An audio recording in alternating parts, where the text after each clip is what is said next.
ಹುಡ್ದಾಗ camera ಇಟ್ಕೊಂಡು full ಏನೋ ಹಂಗೆ ಹಿಂಗೆ ಅಲ್ಲೊಂದು ಆ್ಯಂಗಲ್ ಇಲ್ಲೊಂದು ಆ್ಯಂಗಲ್ ಅಂತ ಇಟ್ಕೋಬೇಕು ಅಂತ ಅಂದ್ಕೊಂಡಿದ್ದೆ. ಬಟ್ ಬೇಡ, ಕ್ಯಾಶುವಲ್ ಆಗಿ ಇದು ನಾವಿರೋಂಥ ಲೊಕೇಶನ್ನು ದೀಕ್ಷಿತ್ ಅವ್ರ ಮನೆ.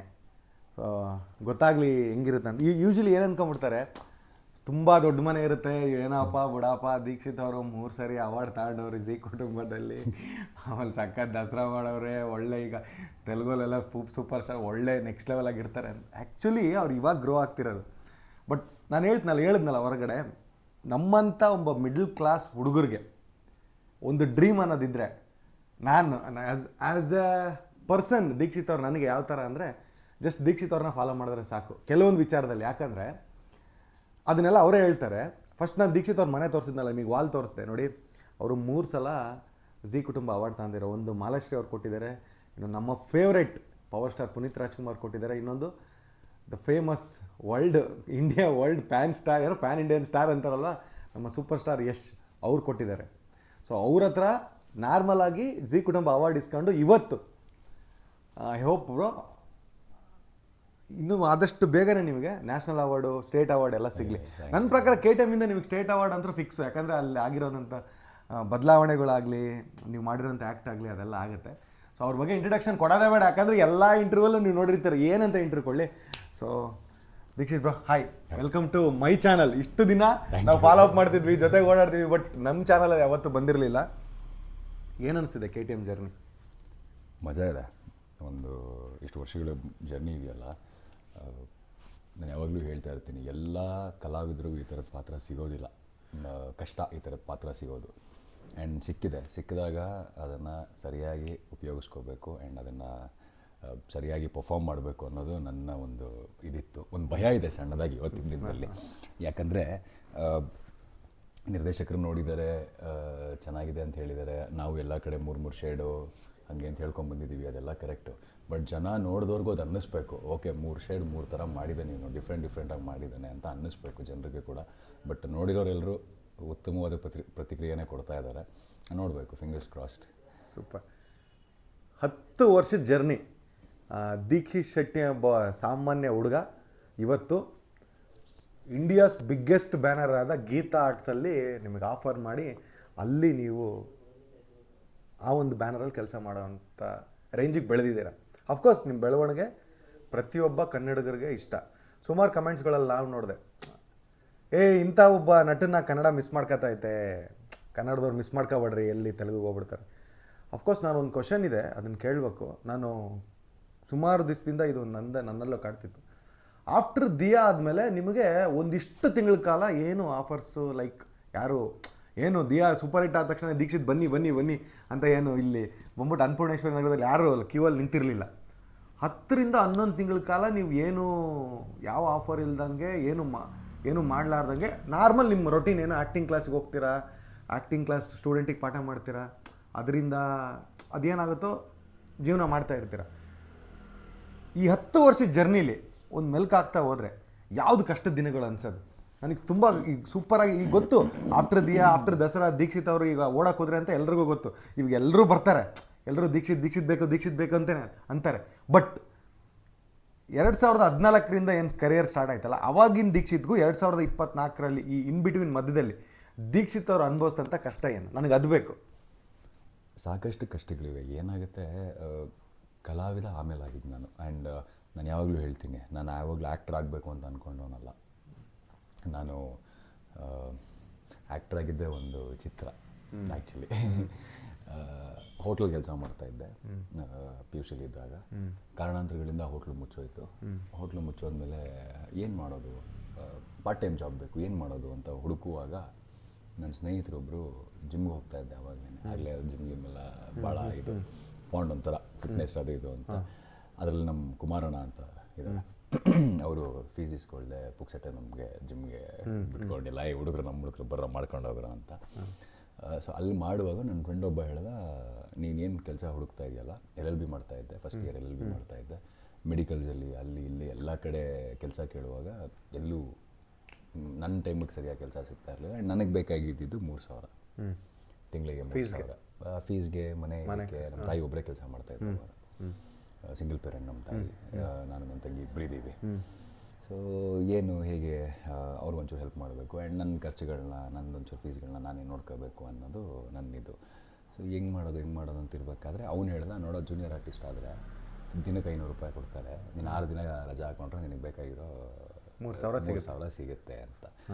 ಹೌದಾ, ಸರಿ ಆಯಿತಾ, ಹೌದಲ್ವಾ ಅಂತ ಅಂದ್ಬಿಟ್ಟು ಅದ್ರ ಜೊತೇಲಿ ಏನಾಗ್ತಿತ್ತು, ನನಗೆ ಈ ಸ್ವಲ್ಪ ಓಡೋ ಹುಚ್ಚು, ರನ್ನಿಂಗು. ನನ್ನ ಫ್ರೆಂಡ್ ಒಬ್ರು ಇದ್ದಾರೆ, ಅವ್ರು ಇವತ್ತು ಸಬ್ ಇನ್ಸ್ಪೆಕ್ಟ್ರು. ಓ ಸೂಪರ್. ಅವರು ನಾನು ಮತ್ತು ಅವನು ಅವರು ಏನು ನಾನು ಅಲ್ಲ ಫ್ರೆಂಡ್ ಆದಮೇಲೆ ಕೆಲಸದಲ್ಲಿದ್ದಾರೆ. ಬಟ್ ಎನಿವೇಸ್ ನಾನು ಅವನ ಹೆಸರು ಹೇಳ್ಬೋದೋ ಇಲ್ಲೋ ಗೊತ್ತಿಲ್ಲ ನನಗೆ. ಸೊ ನಾನು ಅವನು ಆ್ಯಕ್ಚುಲಿ ಒಳ್ಳೆ ರನ್ನರ್, ಅದ್ಭುತವಾದ ರನ್ನರ್. ಅವನು ಏನೇನೋ ಅವಾರ್ಡ್ಗಳು ತೊಗೊಂಡ, ನನಗೆ ಅದು ಸರಿ ನೆನಪಿಲ್ಲ. ಸೊ ಹಂಗಾಗಿ ನನಗೆ ಪರ್ಟಿಕ್ಯುಲರಾಗಿ ಹೇಳಕ್ಕೆ ಮ್ಯಾರಥಾನ್ ಎಲ್ಲ ಅವ್ನು ಎಷ್ಟು ತೊಗೊಂಡ್ಬಿಟ್ಟಿದ್ದಾನೆ ನನಗೆ ನೆನಪಿದಿಲ್ಲ. ಅವ್ನು ಸ್ಟೇಟ್ಗೇನೋ ಓಡ್ದ. ಓಹ್ ಸೂಪರ್. ಸ್ಟೇಟ್ನ ರೆಪ್ರೆಸೆಂಟ್ ಮಾಡ್ದ, ನ್ಯಾಷನಲ್ ಲೆವೆಲ್ಸ್ ತನಕ ಹೋದ, ಆ ಥರದ್ದೆಲ್ಲ ಏನೇನೋ ಎಲ್ಲ ಮಾಡ್ದ ಅವನು, ಕಂಟಿನ್ಯೂ ಮಾಡ್ದ. ನಾನು ಅವನಿಗೆ ಓಡೋ ಹುಚ್ಚು, ಬಟ್ ಮನೇಲಿ ಬಿಡ್ತಾ ಇರಲಿಲ್ಲ, ನಾವು ತುಂಬ ಸಣ್ಣ ಇದ್ವಿ ಆವಾಗ. ಅರ್ಥ ಆಯ್ತು. ಸಮಸ್ಯೆಗಳು. ಸೊ ಓಡಬೇಕಂದ್ರೆ ನಿಮಗೆ ಓಡೋದ್ಮೇಲೆ ಮುಟ್ಟೆ, ಇನ್ನೊಂದು ಮತ್ತೊಂದು ಈ ಥರದ್ದೆಲ್ಲ ಒಂದಿಷ್ಟು ಬೇಕಾಗುತ್ತೆ. ನಮ್ಗೆ ಅದೆಲ್ಲ ಏನಿಲ್ಲ, ಸುಮ್ಮನೆ ಓಡೋದಷ್ಟೇ ಹುಚ್ಚು. ಆ್ಯಂಡ್ ಅವನಿಗೆ ತುಂಬ ಹುಚ್ಚಿತ್ತು, ಅವನು ನನಗೆ ತುಂಬ ಕ್ಲೋಸ್ ಇದ್ದ. ಸೊ ಬಿಡ್ತಾ ಇರಲಿಲ್ಲ. ನಾವೇನು ಮಾಡ್ತಾಯಿದ್ವಿ, ಈ ರಾತ್ರಿ ಹೊತ್ತು ಎಲ್ಲ ಮಲಗಿದ ಮೇಲೆ ರಾತ್ರಿ 2 ಗಂಟೆಗೆ ಎದ್ದುಬಿಟ್ಟು ನಾವಿಬ್ಬರು ಓಡೋಕ್ಕೆ ಹೋಗ್ತಾಯಿದ್ವಿ. ರಾತ್ರಿ 2 ಗಂಟೆಗೆ ಓಡ್ತಾಯಿದ್ವಿ ನಾವಿಬ್ಬರು. 2 ರಿಂದ 4 ಗಂಟೆ ತನಕ ಓಡ್ಬಿಟ್ಟು ಬಂದು ವಾಪಸ್ ಮನೇಲಿ ಮಲಗ್ತಾಯಿದ್ವಿ, ಯಾರಿಗೂ ಗೊತ್ತಾಗದಂಗೆ. ಓಡೋ ಹುಚ್ಚು ಸುಮ್ಮನೆ. ಈ ನಿಟ್ಟಿನಲ್ಲಿ ಓಡುವಾಗ ಏನಾಯಿತು, ಹೋಗ್ತಾ ಹೋಗ್ತಾ ಹೋಗ್ತಾ ಸರಿ ನೀವು ಮಾತು ಕೇಳಲ್ಲ, ಏನಾದ್ರು ಮಾಡ್ಕೊಳ್ರಪ್ಪ ಅಂತ ಒಂದು ಕಡೆ ಅವ್ರ ಮನೇಲೂ ಹೇಳಿದ್ರು. ನಮ್ಮ ಮನೇಲಿ ನಮ್ಮ ತಾಯಿ ಮೊದಲಿಂದ ಒಂದೇ, ಜೀವನ ಕಷ್ಟ ಇದೆ, ನನ್ನ ಕೈಲೇನಾಗುತ್ತದೆ ನಾನು ಮಾಡ್ತೀನಿ, ಸೊ ಬುದ್ಧಿ ತಲೆಯಲ್ಲಿರಲಿ, ಸೊ ಏನು ಮಾಡ್ತೀರಾ ಏನು ಮಾಡೋದು ಬೇಡ ಅಂತ ನಿಮಗೆ ಗೊತ್ತು. ಸೊ ನಮ್ಮ ತಾಯಿ ಯಾವತ್ತು ನಾನು 10th ಸ್ಟ್ಯಾಂಡರ್ಡ್ ಎಕ್ಸಾಮ್ ಇದೆ ನಾಳೆ ಅಂದಾಗಲೂ ಹಿಂದಿನ ದಿನ ಕೂತ್ಕೊಂಡು ಟಿ ವಿ ನೋಡ್ತಿದ್ರು, ಓದಿ ಅಂತ ಹೇಳಿಲ್ಲ ಅವ್ರು ಯಾವತ್ತು. ನಿಮ್ಮ ಲೈಫು ನಿಮ್ಮ ಇಷ್ಟ, ನಿಮಗೆ ಗೊತ್ತಾಗುತ್ತೆ, ಮುಂದಕ್ಕೆ ಹೋಗ್ತಾ ಕಷ್ಟ ಏನು ಅಂತ ಗೊತ್ತಾಗುತ್ತೆ. ಇದೆಯಲ್ಲ ಕಷ್ಟ ಇವಾಗ. ಸೊ ಈ ನಿಟ್ಟಿನಲ್ಲೇ ನಮ್ಮನ್ನು ಬೆಳೆಸಿದ್ದವರು. ಸೊ ಕಂಠೀರುವ ಸ್ಟೇಡಿಯಂ ಹೋಗಿ ಅಲ್ಲಿ ಆರ್ಯನ್ ಸಿನಿಮಾ ಶೂಟಿಂಗ್ ನಡೀತಾ ಇತ್ತು. ಶಿವಣ್ಣ ಮತ್ತು Ramya madam first time ನೋಡಿದ್ದಲ್ಲಿ.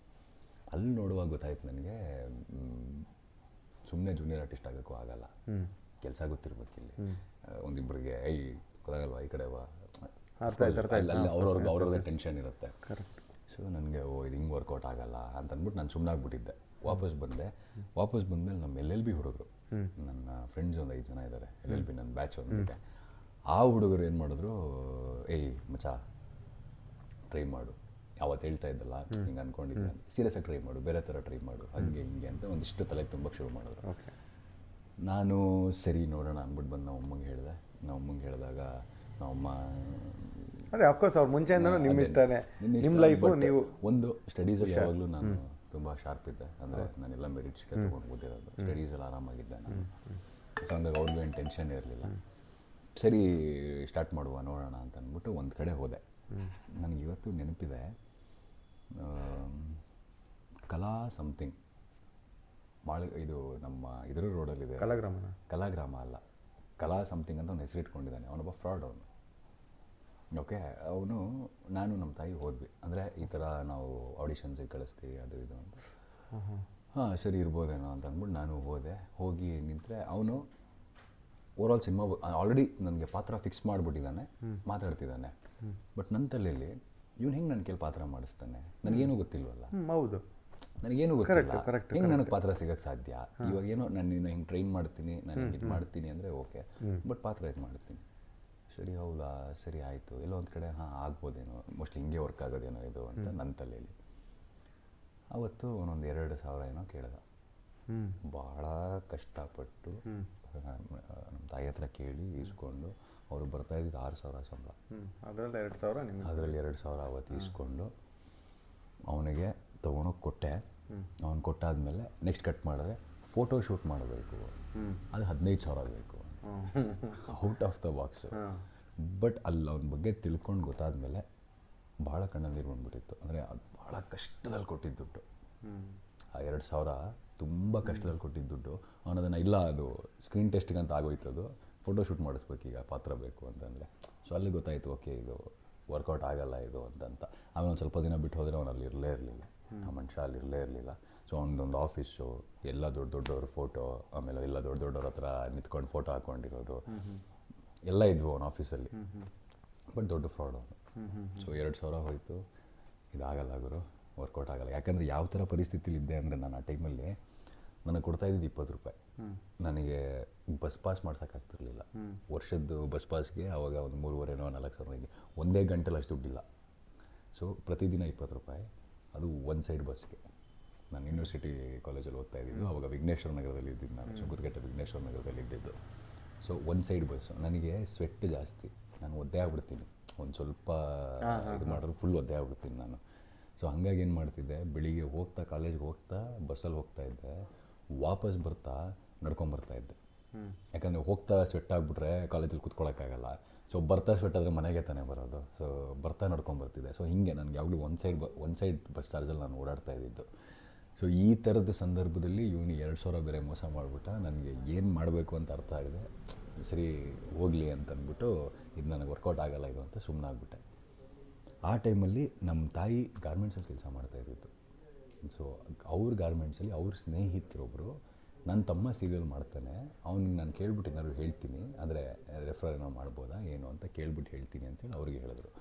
So ನಮ್ಮ ತಾಯಿ ಅವ್ರ ತಮ್ಮ, ಅಂದರೆ ನನ್ನ ತಾಯಿ ಫ್ರೆಂಡ್ ತಮ್ಮ ಇದ್ದಾರಲ್ಲ, ಅವರು ನಂಬರ್ ಇಸ್ಕೊಂಡು ನನಗೆ ನಮ್ಮಮ್ಮ ಫೋನ್ ಮಾಡೋಕ್ಕೆ ಹೇಳಿದ್ರು. ನೋಡಿ ಫೋನ್ ಮಾಡಿದೆ ಏನಾದ್ರು. ಸರಿ ಅಂದ್ಬಿಟ್ಟು ಅವ್ರಿಗೆ ಫೋನ್ ಮಾಡಿದೆ. ಅವರು ಪ್ರಕಾಶ್ ಅಣ್ಣ ಅಂತ, ಪ್ರಕಾಶ್ ಶೆಟ್ಟಿ ಅಂತ ಸುಮಾರು ಸೀರಿಯಲ್ಗಳು ಮಾಡ್ತಾಯಿದ್ದಾರೆ ಇವತ್ತು. ಅವರು ನನಗೆ ಓಕೆ ಹಿಂಗೊಂದು ಕ್ಲಾಸ್ ಇದೆ, ಫಸ್ಟ್ ಅಲ್ಲೋಗಿ ಸೇರ್ಕೋ, ಏನಾದ್ರು ಕಲಿ, ಆಮೇಲೆ ಏನಾದ್ರು ಮಾಡ್ಬೋದು ಅಂತ. ಮೀನ್ ಮೇಲೆ ನಮ್ಮ ಹುಡುಗರು ಎಲ್ಲ ಹೇಳ್ತಿದ್ರು, ನೀನು ಮಾಡು ಮಾಡು ಮಾಡು ಅಂತ. ಬಟ್ ನನ್ನ ತಲೆಯಲ್ಲಿತ್ತು, ಈ ಫೀಲ್ಡಲ್ಲಿ ಏನೋ ಮಾಡ್ತೀನಿ ಅಂದರೆ ಮೊದಲು ಕಲಿಬೇಕು. ಕಲಿದಲ್ಲಿ ಏನೂ ಮಾಡೋಕ್ಕಾಗಲ್ಲ. ಯಾಕಂದರೆ ನನಗೆ ಹೋಟ್ಲಲ್ಲಿ ಎಕ್ಸ್ಪೀರಿಯೆನ್ಸ್ ಇದೆ. ನಾನು ಇವತ್ತು ಎಲ್ಲೇ ಬಿಟ್ಟರು ನಾನು ಹೋಟ್ಲ್ ಬಿಸ್ನೆಸ್ ಮಾಡಬಲ್ಲೆ. ನನಗೆ ಐನೋ ಇನ್ ಆ್ಯಂಡ್ ಔಟ್ ಹೋಟ್ಲಲ್ಲಿ. ಸೊ ನಾನು ಯಾಕಂದರೆ ಆ ಟೈಮಲ್ಲಿ ನಾನು ಕ್ಯಾಶಿಯರ್ ಆಗಿದ್ದೆ. ನನಗೆ 13, 14, 15 ವರ್ಷ ಈ ಟೈಮಲ್ಲಿ ನಾನು ಕ್ಯಾಶಿಯರ್ ಆಗಿದ್ದೆ. ಆಮೇಲೆ ಹೋಟ್ಲಿಗೆ ಏನಾದ್ರು ಕ್ಲೀನಿಂಗ್ ಹುಡುಗರು ಬಂದಿರಲಿಲ್ಲ ಅಂದರೆ ಕ್ಲೀನರ್ ಆಗಿದ್ದೆ. ಸೊ ಒಂದು ಹೋಟ್ಲನ್ನ ಮ್ಯಾನೇಜ್ ಮಾಡಿ, ಒಂದು ಹೋಟ್ಲಿಗೆ ಏನೇನು ಬೇಕು ಒಂದು ಸಣ್ಣ ಹೋಟ್ಲ್, ಫಾಸ್ಟ್ ಫುಡ್ ಹೋಟ್ಲನ್ನ ಸಂಭಾಳಿಸ್ತಾ ಇದ್ದೆ. ಸೊ ಇವತ್ತಿಗೆ ಇನ್ನೊಂದು ಹೋಟ್ಲದ್ದು ಏನೇ ಇದ್ರೂ ಸೊ ಗೊತ್ತಿಲ್ಲ ನನಗೆ. ಈಗಂತೂ ಹೋಟ್ಲು ಒಂದೇ ಪ್ಲ್ಯಾನು, ಆ್ಯಕ್ಟಿಂಗ್ ಅಷ್ಟೇ. ಪ್ರಕಾಶ್ ಅಣ್ಣ ಹಿಂಗೆ ಒಂದು ಕಡೆ ಕಲಿಬೇಕು. ಓ ಕರೆಕ್ಟು, ಕಲಿಯೋಣ. ಸರಿ, ಯಾರು ಅಂದರೆ ಉಷಾ ಮೇಡಮ್ ಕ್ಲಾಸ್ಗೆ. ಇವಾಗ ಎಕ್ಸಾಕ್ಟ್ಲಿ ಅವ್ರ ಬಗ್ಗೆನೇ ಮಾತಾಡ್ಬೇಕು. ಅಲ್ಲಿ ಬಂದ ತಕ್ಷಣ ಆ ಫೋಟೋ ನೋಡಿದೆ. ಸೊ ಒಂದು, ನಾನು ಸುಮಾರು ಇಂಟರ್ವ್ಯೂಗಳಲ್ಲಿ ನೋಡಿದ್ದೀನಿ, ಒಂದು ನಿಮಗೆ ಜನ್ಮ ಕೊಟ್ಟ ತಾಯಿ ನಿಮ್ಮ ತಾಯಿ, ಆದರೆ ಇನ್ನೊಂದು ಆ್ಯಕ್ಟಿಂಗಿಗೆ ಅಥವಾ ನಿಮ್ಮ ಪ್ರೊಫೆಷ್ನಲ್ಗೆ, ನಿಮ್ಮ ಜೀವನಕ್ಕೆ ಒಂದು ಜೀವನ ಕೊಟ್ಟ ತಾಯಿ ಅಂದರೆ ಉಷಾ ಮೇಡಮ್ ಅಂತ. ಬಟ್ ಅವ್ರನ್ನ ನಾವು ಚಿಕ್ಕ ವಯಸ್ಸಿಂದನೂ ನೋಡಿದ್ವಿ. ಅವರು ಒಂಥರ ಹೆಂಗೆ ಅಂದರೆ, ಒಂದು ಕನ್ನಡ ಇಂಡಸ್ಟ್ರೀಲಿ ನಾನು ನೋಡ್ದಂಗೆ ಒಂದು ಪರಿಪೂರ್ಣವಾಗಿರೋಂಥ ಒಬ್ಬ ನಟಿ ಅಂತಲೇ ಹೇಳ್ಬೋದು. ಅವರು ಸುಮಾರು ವರ್ಷಗಳಿಂದ ಯಾವುದೋ ಹಳೆಯ ಸಿನಿಮಾಗಳಲ್ಲೆಲ್ಲ ಮಾಡಿದ್ದಾರೆ. ನಮ್ಗೆ ಗೊತ್ತೇ, ಅವಾಗ ನಾವೆಲ್ಲ ಹುಟ್ಟೇ ಇಲ್ಲ, ನಮಗೆ ಗೊತ್ತಿಲ್ಲ. ಅವ್ರು ಮಾಡ್ತಿದ್ದಂಥ ಜಾನರ್ ಬೇರೆ, ನಾವೆಲ್ಲ ಕಮರ್ಷಿಯಲ್ ಸಿನಿಮಾಗಳು. ಆಮೇಲೆ ಒಂದಿಷ್ಟು ಸೀರಿಯಲ್ಗಳನ್ನ ನೋಡ್ತಿದ್ವಿ. ಅವಾಗ ನಾಗರಬಾವಿಲಿ ಹಿಂಗೆ ಓಡಾಡ್ತಾ ಇದ್ದರೆ ಅಲ್ಲಿ ಇನ್ಸ್ಟಿಟ್ಯೂಟಲ್ಲಿ ಎಲ್ಲೋ ಹಿಂಗೆ ನೋಡಿ, ಈ ಮೇಡಮ್ ಸೀರಿಯಲ್ ಮಾಡ್ತಾರಲ್ಲ, ಆ ಸೀರಿಯಲ್ ನೋಡಿದ್ವಿ. ಅದಾದಮೇಲೆ ಅವ್ರು ನಿಮಗೆ ತುಂಬ ಹತ್ರ ಆದಮೇಲೆ ನಮಗೆ ಗೊತ್ತಾಯಿತು, ಓಕೆ ಉಷಾ ಮೇಡಮು KTM ಸಿನಿಮಾದಲ್ಲೂ ಇದ್ದಾರೆ, ನಿಮ್ಮ ಜೊತೆನೂ ಮಾಡಿದ್ದಾರೆ ಅಂತ. ಓಕೆ, ಅವ್ರ ಬಗ್ಗೆ ಹೇಳಿ. ಇವಾಗ ಅಲ್ಲಿಗೆ ಬಂದ್ವಿ. ಈಗ ಉಷಾ ಮೇಡಮ್ ಪರಿಚಯ ಅಲ್ಲಿ ಬಂದು ಸೇರಿಕೊಂಡೆ. ಅಲ್ಲಿ ಬಂದು ಸೇರಿಕೊಂಡಾಗ ಬಂದೆ. ಫಸ್ಟು ಮ್ಯಾಮ್ನ ನೋಡಿದೆ, ಕೂತಿದ್ರು ಮ್ಯಾಮ್ ಅಲ್ಲಿ, ಉಷಾಮ್ಮ ಕೂತಿದ್ರು. ಸೊ ಬಂದೆ, ಕೂತೆ, ಹೀಗೆ ಕ್ಲಾಸಿಗೆ ಸೇರಬೇಕು ನೋಡಿಬಿಟ್ಟು ಸರಿ 15,000 ಫೀಸು ಅಂತ ಹೇಳಿದ್ರು. ನೋಡ್ಬಿಟ್ಟು 15,000 ಫೀಸು, ಸರಿ ಇದಾಗಲ್ಲ ಅಂತ ಹೇಳ್ಬಿಟ್ಟು ವಾಪಸ್ ಬರಬೇಕಾದ್ರೆ ನನಗೇನೋ ಗೊತ್ತಿಲ್ಲ, ಸಣ್ಣ ತೋಟದಲ್ಲಿ, ಅಂದರೆ ಆಗಲ್ಲ ಅನ್ನೋದು ಚೆನ್ನಾಗಿ ಗೊತ್ತು. 15,000 ಅರೇಂಜ್ ಮಾಡೋದು ಅಸಾಧ್ಯ, ಆಗೋದೇ ಇಲ್ಲ. ಏನು ಮಾಡ್ಬೋದು? ಒಂದು ಹಿಂಗೆ ಆಚೆ ಬಂದೆ. ಮ್ಯಾಮ್ ಹೇಳ್ತೀನಿ ಅಂತ ಅಂದ್ಬಿಟ್ಟು ಆಚೆ ಬಂದು ನಾನು ಒಂದು ಸತಿ ಅಮ್ಮಗೆ ಫೋನ್ ಮಾಡೋಣ, ಏನು ಹೇಳ್ತಾರೆ ನೋಡೋಣ ಅಂತ ಅಂದ್ಬಿಟ್ಟು ನಾನು ಅಮ್ಮಗೆ ಫೋನ್ ಮಾಡಿದೆ. ಹೀಗೆ 15,000 3 ತಿಂಗಳು ಕೋರ್ಸು, ಇನ್ಸ್ಟಾಲ್ಮೆಂಟಲ್ಲಿ ಕಟ್ಬೋದು, ಏನು ಸೇರ್ಕೊ ಅಂದರು. ನಮ್ಮಮ್ಮ ಮೋಸ್ಟ್ಲಿ ಆವತ್ತು ತೊಗೊಂಡಿದ್ದ ನಿರ್ಧಾರ, ಇಲ್ಲ ಆಗಲ್ಲ ಕಣೋ ಬಂದ್ಬಿಡು ಅಂದಿದ್ದಿದ್ರೆ ನಾನು ಇವತ್ತಿಲ್ಲಿ ಇರ್ತಾ ಇರಲಿಲ್ಲ. ಅವರು ನನಗೆ ಭಾಳ ಇದಾಗ್ಬಿಡುತ್ತೆ ಕೆಲವು ಸತಿ, ಅಂದರೆ ಈ ಥರದ ಹಳೆ ನೆನೆಸ್ಕೊಂಡಾಗ ನಾನು ಇಮೋಷ್ನಲ್ ಆಗ್ಬಿಡ್ತೀನಿ. ಅಮ್ಮ 6,000 ಸಂಬಳ, ಮನೆ ಬಾಡಿಗೆ ಕಟ್ಟಬೇಕು, ನನ್ನ ಓದಿಸ್ತಾ ಇದ್ದಾರೆ, ನನ್ನ ತಂಗಿನ ಓದಿಸ್ಬೇಕು, ಮನೆಯದು ರೇಷನ್ಗಳು ನೋಡ್ಕೋಬೇಕು, ಎಲ್ಲ ಇಡೀ ಮನೇನ ಅವರೊಬ್ಬಳೇ ಸಂಭಾಳಿಸ್ಬೇಕು. ಅದರಲ್ಲೂ ಒಂದು 15,000 ಫೀಸು, ಅದರಲ್ಲೇನೋ ನನ್ನ ಹುಚ್ಚತನ, ಓಕೆ ಇದು ಆಗ್ಬಿಡುತ್ತೇನೋ ಅಂತ. ಆಮೇಲೆ ಈ ಇಂಡಸ್ಟ್ರಿ ಗೊತ್ತು ಹೊರಗಡೆ ಹಿಂಗಿದೆ ಮಾತು ಅಂತ, ಅಯ್ಯೋ ಇಲ್ಲಿ ಆಗಲ್ಲಪ್ಪ, ಕಷ್ಟ, ಎಲ್ರಿಗೂ ಆಗಲ್ಲ, ಅದು ನಮ್ಮಂಥವ್ರಿಗಂತೂ ಆಗೋದೇ ಇಲ್ಲ ಅನ್ನೋ ಗೊತ್ತು ಕರೆಕ್ಟ್, ನಿಜ. ಅವ್ರು ಅದು ಯಾವ ಧೈರ್ಯದ ಮೇಲೆ ಸರಿ ನಾನು ಅಡ್ಜಸ್ಟ್ ಮಾಡಿಕೊಡ್ತೀನಿ, ಅದು ಹೆಂಗೆ ಅಡ್ಜಸ್ಟ್ ಮಾಡ್ತಾರೋ ಅದು ಏನು ಇಲ್ಲ, ಅಡ್ಜಸ್ಟ್ ಮಾಡಿಕೊಡ್ತೀನಿ ತಗೋ ಅಂತ ಹೇಳಿದ ಮಾತಿದೆಯಲ್ಲ, ಮೋಸ್ಟ್ಲಿ ನಾನು ಇವತ್ತು ಇಲ್ಲಿ ಕೂತಿರೋದಕ್ಕೆ I owe it to her. So ಇಲ್ಲ ಸೇರ್ಕೋ ಅಂತಂದರು. ಸರಿ ಅಮ್ಮ ಅಂತ ಅಂದ್ಬಿಟ್ಟು ವಾಪಸ್ ಚಪ್ಪಲಿ ಹಾಕೋತಿತ್ತು, ವಾಪಸ್ ಬಂದ್ಬಿಟ್ಟು ಮ್ಯಾಮ್ ಇಲ್ಲ ಸೇರ್ಕೋತೀನಿ, ಫಸ್ಟ್ ಇನ್ಸ್ಟಾಲ್ಮೆಂಟ್ ಕೊಡ್ತೀನಿ ಅಂತ ಅಂದೆ. ಫಸ್ಟ್ ಇನ್ಸ್ಟಾಲ್ಮೆಂಟ್ ಕೊಡ್ತೀನಿ ಅಂತ ಅಂದ್ಬಿಟ್ಟು ಫಸ್ಟ್ ಇನ್ಸ್ಟಾಲ್ಮೆಂಟ್ 5,000 ಅಮ್ಮ ಕೊಟ್ಟರು. ಸೊ ಅದನ್ನು ತೊಗೊಂಡೋಗಿ 5,000 ಕೊಟ್ಬಿಟ್ಟು ಫೀಸ್ ಕೊಟ್ಬಿಟ್ಟು ಕ್ಲಾಸಿಗೆ ಸೇರಿಕೊಂಡೆ. ಕ್ಲಾಸಿಗೆ ಸೇರ್ಕೊಂಡು ಕ್ಲಾಸಿಗೆ ಶುರು ಮಾಡಿದ್ವಿ. ನಮಗೆ ಬೆಳಿಗ್ಗೆಯಿಂದ ಸಂಜೆವರೆಗೂ ಕ್ಲಾಸ್ ಇರೋದು. ಕ್ಲಾಸ್ಗೆ ಹೇಗೆ ಅಂದರೆ 10 ಗಂಟೆ ಕ್ಲಾಸ್ ಶುರು ಆಗೋದು, 9:30 ಕ್ಲಾಸಲ್ಲಿ ಇರ್ತಾಯಿದ್ದೆ, ಕ್ಲಾಸ್ ಮುಂದೆಗಡೆ ಇರ್ತಾಯಿದ್ದೆ. 9:30ಗೆ ನಡ್ಕೊಂಡೋಗಿ ಅಲ್ಲಿ ನಿಂತ್ಬಿಡ್ತಾಯಿದ್ದೆ.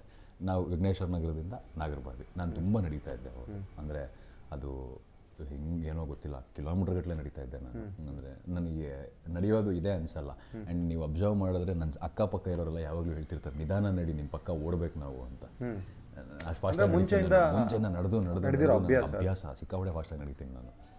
ಸೊ ನಡ್ಕೊಂಡೇ ಬರ್ತಾಯಿದ್ದೆ ಕ್ಲಾಸ್ಗೆ. 9:30 ಶಾರ್ಪ್ ಇರ್ತಾಯಿದ್ದೆ.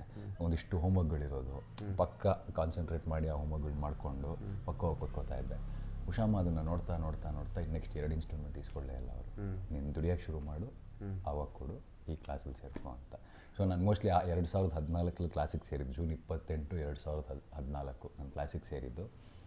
ಆವತ್ತು ಸೇರಿದಾಗ ಇವತ್ತರೆಗೂ ನಾನು ಬಿಟ್ಟೇ ಇಲ್ಲ ಕ್ಲಾಸ್ನ. ಹೋಗ್ತಾನೇ ಇದ್ದೀನಿ. ಅಂದರೆ 7th ಬ್ಯಾಚ್ ನಾನು. ಅದಾದ ನಂತರ 8th ಬ್ಯಾಚಿಗೆ ಮತ್ತೆ ಕೂತ್ಕೊಂಡೆ. ಅಲ್ಲಿ ಹೆಂಗಿತ್ತು ಅಂದರೆ ಒಂದು ಎನ್ವಿರಾನ್ಮೆಂಟು, ಬೆಳಿಗ್ಗೆ ಹೋದರೆ ಸಂಜೆವರೆಗೂ ಕ್ಲಾಸಸ್ಸು. ಮುಖ್ಯವಾಗಿ ಆ್ಯಕ್ಟಿಂಗ್ ಯಾಕೆ ಕಚ್ಕೊಂಡೆ ಅಂತ ಹೇಳ್ತೀನಿ. ತುಂಬ ಕಷ್ಟ ಆಯಿತು ಮನೆಯಲ್ಲಿ. ಅಂದರೆ ಬಡತನ ಹೆಂಗಿತ್ತು ಅಂತಂದರೆ, ನಮಗೆ ತಿನ್ನಬೇಕು ಅನ್ನೋ ಆಸೆ. ನಾನ್ ವೆಜ್ ಪ್ರಿಯ ನಾನು, ಸಖತ್ ನಾನ್ ವೆಜ್ ತಿನ್ನಬೇಕು ಅನ್ನೋ ಆಸೆ. ಬಟ್ ಅರ್ಥ ಆಯ್ತು, ಆಗಲ್ಲ, ಆಗ್ತಿರಲಿಲ್ಲ ಯಾವಾಗಲೂ ಒಂದು ಸತಿ. ಆಮೇಲೆ ಅದು ಹೆಂಗಿತ್ತು ಅಂದರೆ, ನಮ್ಮ ಹಳೆ ಮನೆ ಎದುರುಗಡೆ ಕೋಳಿ ಅಂಗಡಿ ಅವನೊಬ್ಬ ಇದ್ದ, ರವಿ ಅಂತ. ಅವನು ಇವತ್ತು ನೆಕ್ಸ್ಟ್ ಲೆವೆಲಲ್ಲಿದ್ದಾನೆ. ಅವನಲ್ಲಿ ಕೆಲಸ ಮಾಡ್ತಾಯಿದ್ದ ಕೋಳಿ ಅಂಗಡಿಗೆ. ಅವನೇನು ಮಾಡೋನು, ನನಗೆ ಚಿಕನ್ ಅಂತ ಕೆಲವು ಸತಿ ಆಸೆ ಗೊತ್ತಿರೋದು ಅವನಿಗೆ. ಅವನು 2 ಪೀಸ್ ಎಗರಿಸ್ಬಿಟ್ಟು ನನಗೆ ಕೊಡೋನು, ಕಟ್ ಮಾಡೋ ಇದರಲ್ಲಿ 2 ಪೀಸ್ ಎಗರಿಸ್ಬಿಟ್ಟು ನನಗೆ ಇದು ಮಾಡೋನು, ಹಿಂಗೆ ತೊಗೊಳ್ಳಿ ಅಂತ ಕೊಡೋನು.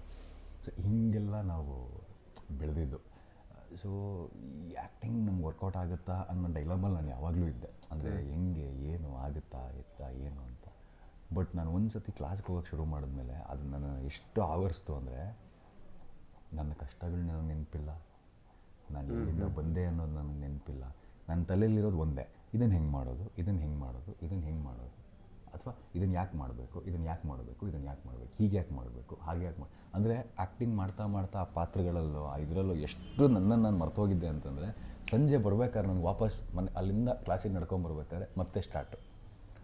ಮನೇಲದಿಲ್ಲ, ಮನೇಲಿದಿಲ್ಲ, ಓಕೆ ಮನೇಲಿ ಈಗ ಊಟ ಏನು ಇರುತ್ತೋ ಇಲ್ವೋ, ಓಕೆ ಮನೆಗೆ ಬಂದೆ. ಸೊ ನಾಳೆ ಕಾಲೇಜು, ಸೊ ಕಾಲೇಜಿಗೆ ಹಿಂಗೆ ಏನು ಬರೀ ಸಮಸ್ಯೆಗಳೇ. ಆಮೇಲೆ ಇದು ಕಟ್ಟಬೇಕು. ಆಮೇಲೆ ನಾನು ಈ ಗಾಡಿಗಳು ಹೋಗೋದು, ಆವಾಗ ಈ 2 ವೀಲರ್ ಹೋಗೋದು, ಈ ಕಾರ್ಗಳು ಹೋಗೋದು. ಸೊ ರೋಡಲ್ಲಿ ಹೋಗ್ತಾ ಈಗ ನೋಡ್ಕೊಂಬರೋದು. ನಾನು ಇನ್ನೊಂದು 3 ವರ್ಷದಲ್ಲಿ ಗಾಡಿ ತೊಗೊಳಂಗೆ ಆಗ್ಬಿಟ್ರೆ ಆಯ್ತು. ಈ 125cc ಡಿಸ್ಕವರ್ ಗಾಡಿಗಳು, ಈ ಗಾಡಿ ತೊಗೋಬೇಕು ನಾನು. ಫೇಮಸ್ ಅನ್ನೋದಕ್ಕಿಂತ ಹೆಚ್ಚಾಗಿ ಅದರಲ್ಲೂ ಕ್ಯಾಲ್ಕುಲೇಷನ್ಸ್, ಎಷ್ಟರ ಮಟ್ಟಿಗೆ ನಮ್ಮನ್ನು ಬಡತನ ಟ್ಯೂನ್ ಮಾಡಿತ್ತು. ಕನಸು ಕಾಣೋದ್ರಲ್ಲೂ ಕ್ಯಾಲ್ಕುಲೇಷನಲ್ಲೇ ಕನಸು ಕಾಣೋದು. ಯಾಕಂದರೆ ಪಲ್ಸರ್ 150cc ಆಗಲ್ಲ, ಜಾಸ್ತಿ ಆಗುತ್ತೆ. ಹೆಂಗೆ ಅಂದರೆ ಪೆಟ್ರೋಲ್ ಹಾಕ್ಸೋಕ್ಕಾಗುತ್ತೆ, ಡಿಸ್ಕವರ್ ಆದರೆ ಮೈಲೇಜು 125cc. ಆಮೇಲೆ ಓಡಾಡೋಕ್ಕೆ ಇಷ್ಟ, ಹಿಂಗೆ ಕ್ಯಾಲ್ಕುಲೇಷನ್. ಕಾರ್ ತೊಗೋಬೇಕಂದ್ರೆ ಎಷ್ಟು ಟೀಮ್ ತೊಗೊಳ್ಳೋಣ, ಎಷ್ಟು ಟೀಮ್ಗೆ ಎಷ್ಟಾಗುತ್ತೆ, 1.5 ಲಕ್ಷ ಆಗುತ್ತೆ ಅವಾಗ ತೆಗಿಯೋಕ್ಕೆ. ಸೊ ಹೀಗೆ ಕನಸುಗಳಲ್ಲೂ ಕ್ಯಾಲ್ಕುಲೇಷನ್ ಹಾಕಿ ಕನಸು, ಅದೇ ಅಲ್ವ ಮಿಡ್ಲ್ ಕ್ಲಾಸ್. ಸೊ ಎಲ್ಲ ಕ್ಯಾಲ್ಕುಲೇಷನ್ನು ಇದರಲ್ಲಿ.